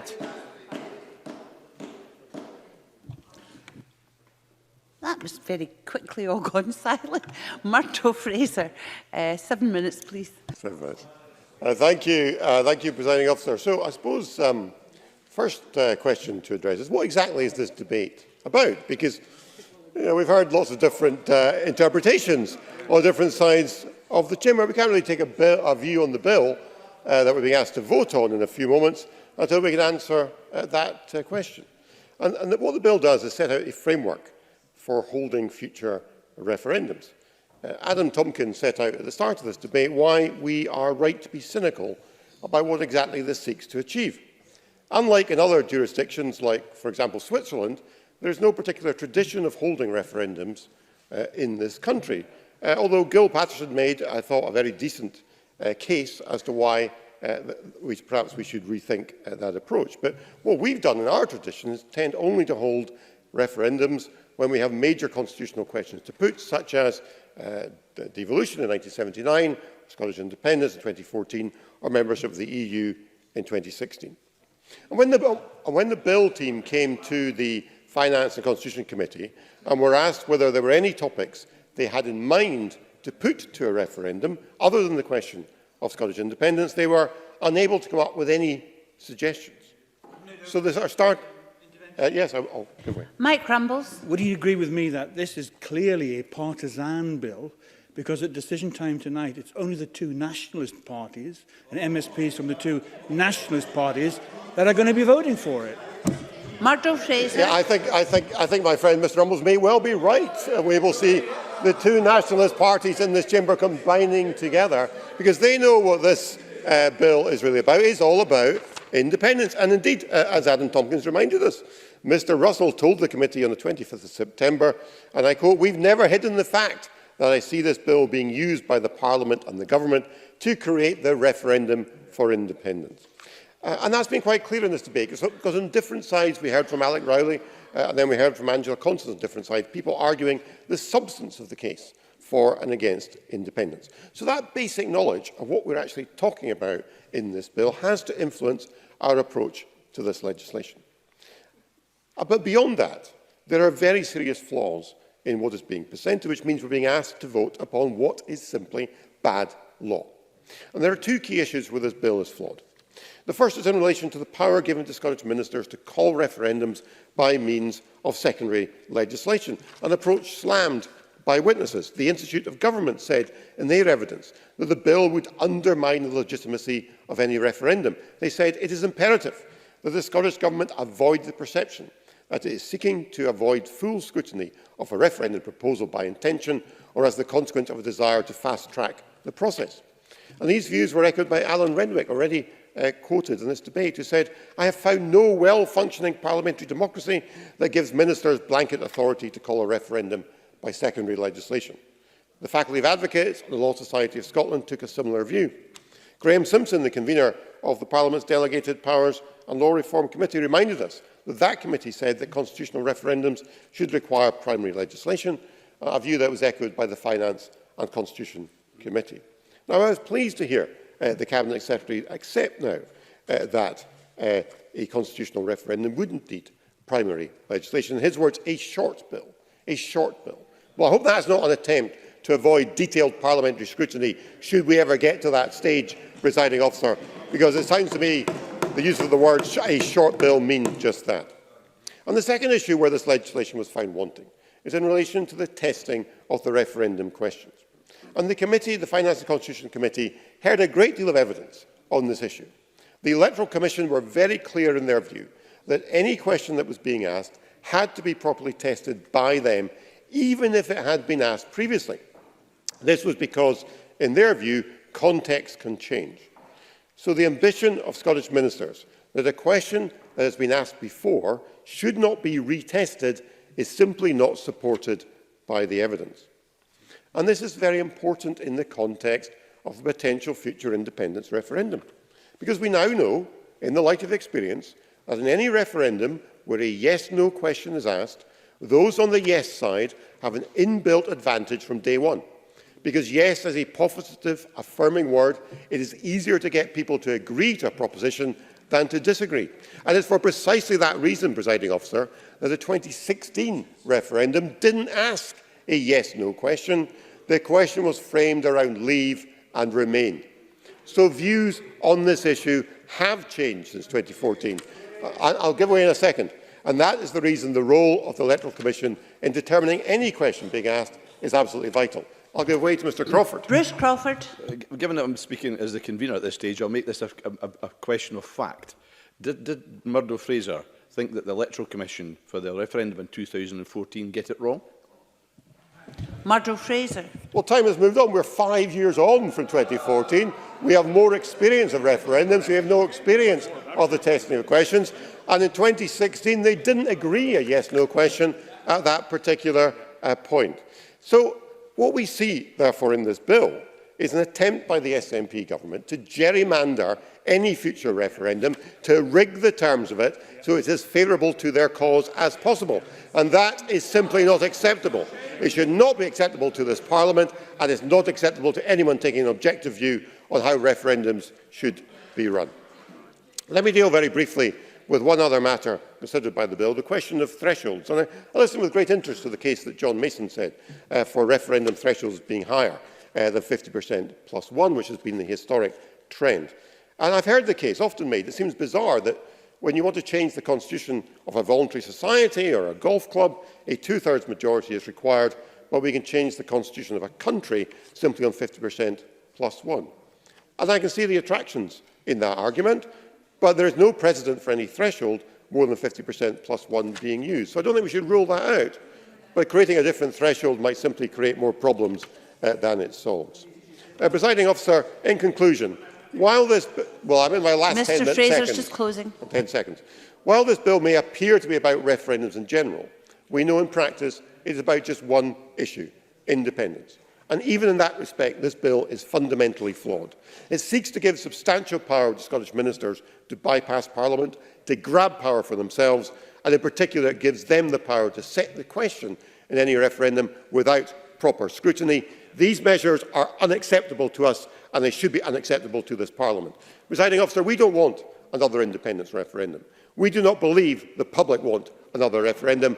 But even if we did, this bill does not represent a suitable vehicle to take that forward. For these reasons, Parliament should reject it at decision time tonight.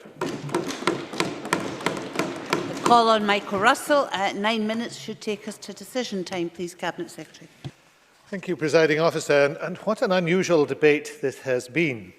If you just stand back from this debate for a moment and consider what's been taking place this afternoon, we have been debating as a Parliament a committee report, which I have already welcomed and strongly welcomed, and welcomed the work of the other committee contributing to the Delegated Powers Committee, which unanimously approved the policy objectives of the bill. And then when the issue is debated, 2 of the 4 parties of the committee denounce the bill and say they can have nothing to do with it, indeed denounced in ringing terms by the Tory spokesperson, who is the vice convener of that committee. And moreover, it is in the circumstances in which, in my opening statement, I made it clear that I accepted virtually all the recommendations that the committee,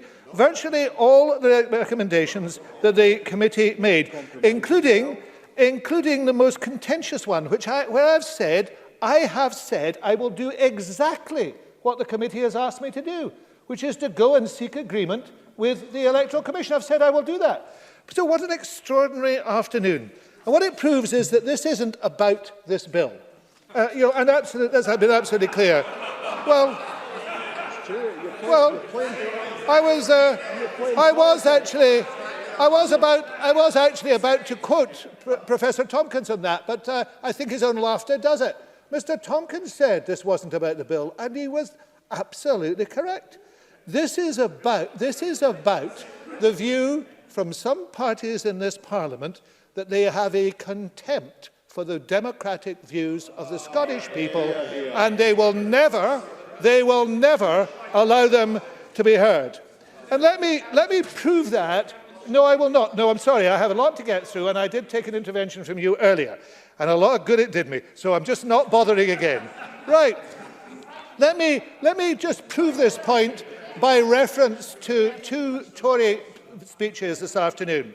Mr. Burnett made a speech that was an absolute tearjerker, I have to say. It was absolutely extraordinary defence of the Electoral Commission in everything that it did. It needed to be protected and respected, although I had indicated in my opening speech that I accepted all their recommendations. But I had to say it needs to be protected and respected. It's outrageous that there should even be minor disagreement with the Electoral Commission. Well, there was sage nodding of heads on the Tory benches. This was absolutely correct. Of course, Mr. Burnett was speaking sense on behalf of every Tory. Except it's just not true in terms of the Tory party. These are the words of Alan Mabbutt. You could say, who is Alan Mabbutt? Alan Mabbutt is the Director General of the Conservative Party. He gave evidence to the Commons PACAC Committee in June this year. He said, and I'm paraphrasing it, but it's from a news report, he did not support strengthening the Electoral Commission. He went on to heavily criticise its performance. He attacked it for handing out unfair fines. He said it had taken the wrong tone with the parties and given deficient advice on electoral law. So I'm afraid that Mr. Burnett's view is not shared by the Conservative Party. I doubt even if it's shared by Mr. Burnett. It's an excuse to attack the SNP. It's nothing to do with the Electoral Commission. It's crocodile tears from Mr. Burnett. But of course, there was an even more dramatic moment with Mr. Tompkins earlier on. I was hearing Mr. Tompkins telling the Chamber in passionate tones how he was a strong defender of democracy, that he was a Democrat here, and it was the SNP that was outrageously defeating democracy. At the same time, Louis Brooks, the Guardian correspondent covering Boris Johnson's visit, was tweeting this. Boris Johnson tells reporters in Murray that he will not grant the powers for a second independence referendum regardless of whether the SNP wins a majority of seats in this election or wins a pro-independence Holyrood majority in 2021. How is that for democracy? It doesn't matter how the people of Scotland vote, we will just ignore them. Now, both of those things illustrate the truth of the Tory contribution to this. It is entirely bogus, completely and utterly bogus, as is the attack on the question of the question. Because the question in the 2014 referendum is in current use. It's been used in over 50 opinion polls. It is absolutely clearly supported. 77% of people in an opinion poll show that it believes it should be used again. Only 10% take the Burnett and Tompkins view. So this is completely bogus. And let's give you the last bit of evidence that proves it. because the person who summed up for the Tories, of course, earlier on tweeted this: "Leave Remain and a two-thirds majority required. Bring it on." That was his views of the question. That's how he wanted the question to be. I'm afraid the Tory position is threadbare and bogus, full of sound and fury, and signifies absolutely nothing at all. All that the Tories are against the Scottish people having their say, and they will use any excuse to push that issue. I have to say also, the other speech I want to mention is Neil Findlay's. I do find it astonishing that Neil Findlay cannot make the connection, the clear, direct, inevitable connection between a political system that allows a Tory government to destroy the interests of Scotland and the poorest people of Scotland, a Tory government that's allowed to impose poverty and austerity, and the matter of the Constitution. Now, why can't Mr Findlay make that connection? Because if he did make that connection, he would have to accept that it is the constitutional choice that the Labour Party has made that has caused the poverty of Scotland, rather than alleviated the poverty of Scotland. I'm not taking Mr Findlay. I've heard enough of him this afternoon. Quite enough of him. No, I'm not taking him. I don't believe that unlike my view of the Tories, I don't believe that Mr Findlay's point is bogus, but I do believe Mr Findlay is blinkered. Let me now deal with one or two of the substantive points in terms of the legislation. On the issue of primary-secondary legislative split, I explained to both committees that I gave evidence to very carefully what this bill was. And this bill was constructed in a way that put all the detailed arrangements for a referendum into one bill, and then made sure that the small number of things that change in individual referenda came in a separate process. That was entirely clear. But if the committee does not want to have that process as it is, then I am happy to say that we will have primary legislation. I said it in the opening of my speech. And if that is really one of the reasons, the key reasons, why Labour couldn't support, then they can support now, because I've made it absolutely clear. Indeed, the argument that they could not... No, I'm sorry, I'm not taking interventions, because I've got a lot to get through. It was a long debate. Mr Johnson was not here for the debate. I'm sorry. Throughout that whole process, I have been agreeable to change. If Labour was genuine about those changes, they should be supporting this bill.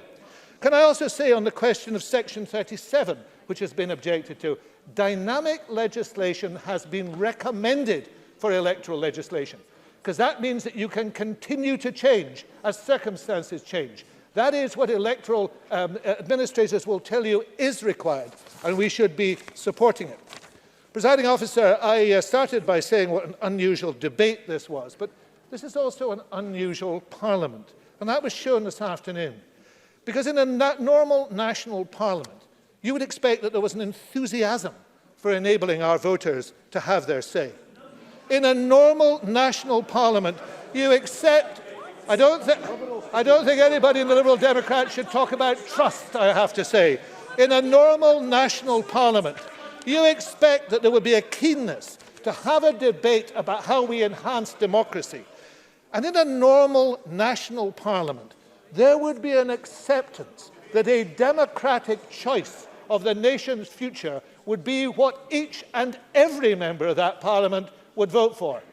And this afternoon has proved to me yet again that because this is not yet a normal national parliament, we should continue with the process of ensuring that we have a normal nation, and that is an independent nation. I commend the bill.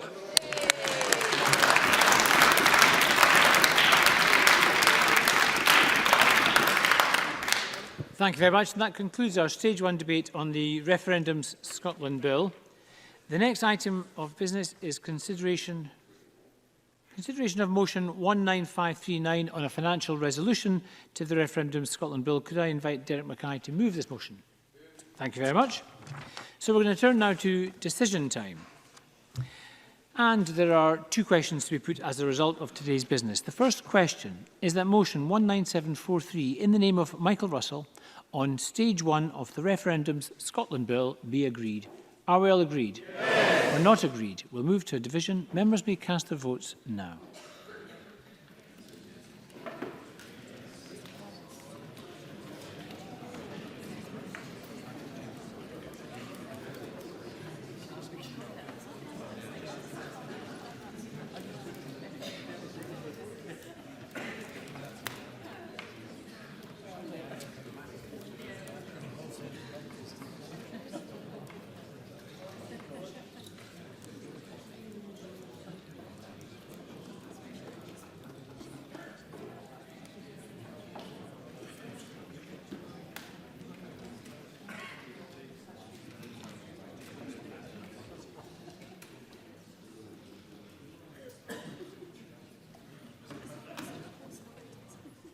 The result of the vote on motion 19743 in the name of Michael Russell is yes 65, no 55. There were no abstentions. The motion is therefore agreed. The second question is that motion 19539 in the name of Derek Mackay on a financial resolution to the Referendum Scotland Bill be agreed. Are we all agreed? We're not agreed. We'll move to a vote and members may cast their votes now.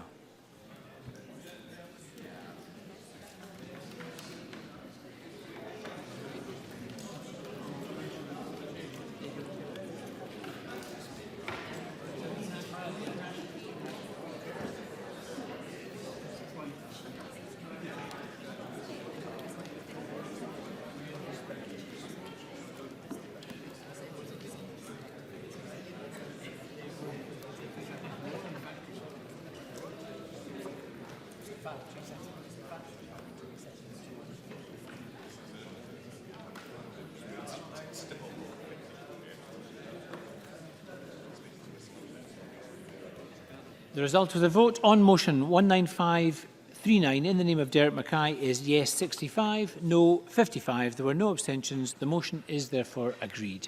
And that concludes decision time. I close this meeting.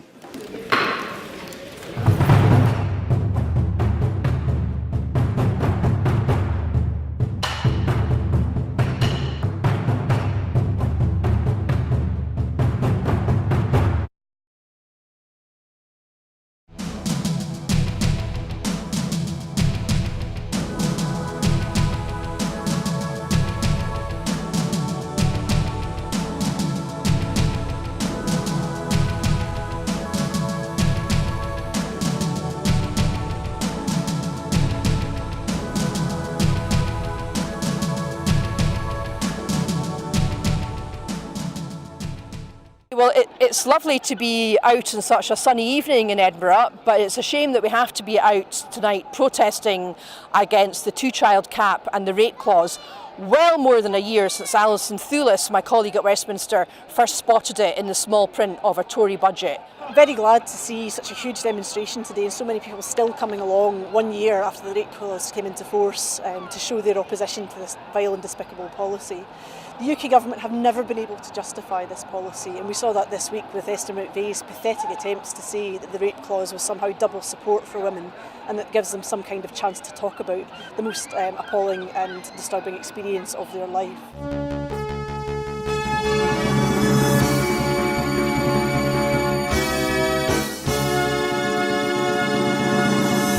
As you can see behind me, we're at the very beginning of the All Under One Banner rally. You can obviously hear the pipers behind me as events are about to kick off.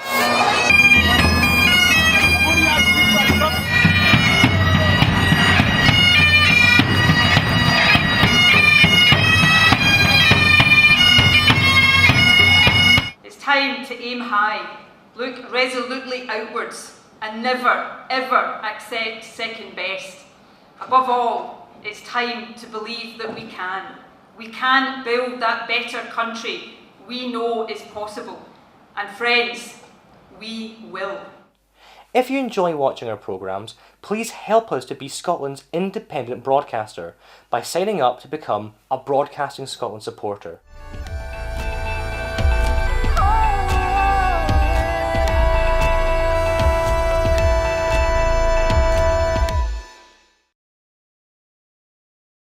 Wherever you stand, get the fresh view of what's happening in Scotland with iScot. Celebrate everything about our country with intelligent, in-depth insight from lifestyle, culture to puzzles, and all the opinions you'll need. Whether it's digital or by post, subscribe now to iScot.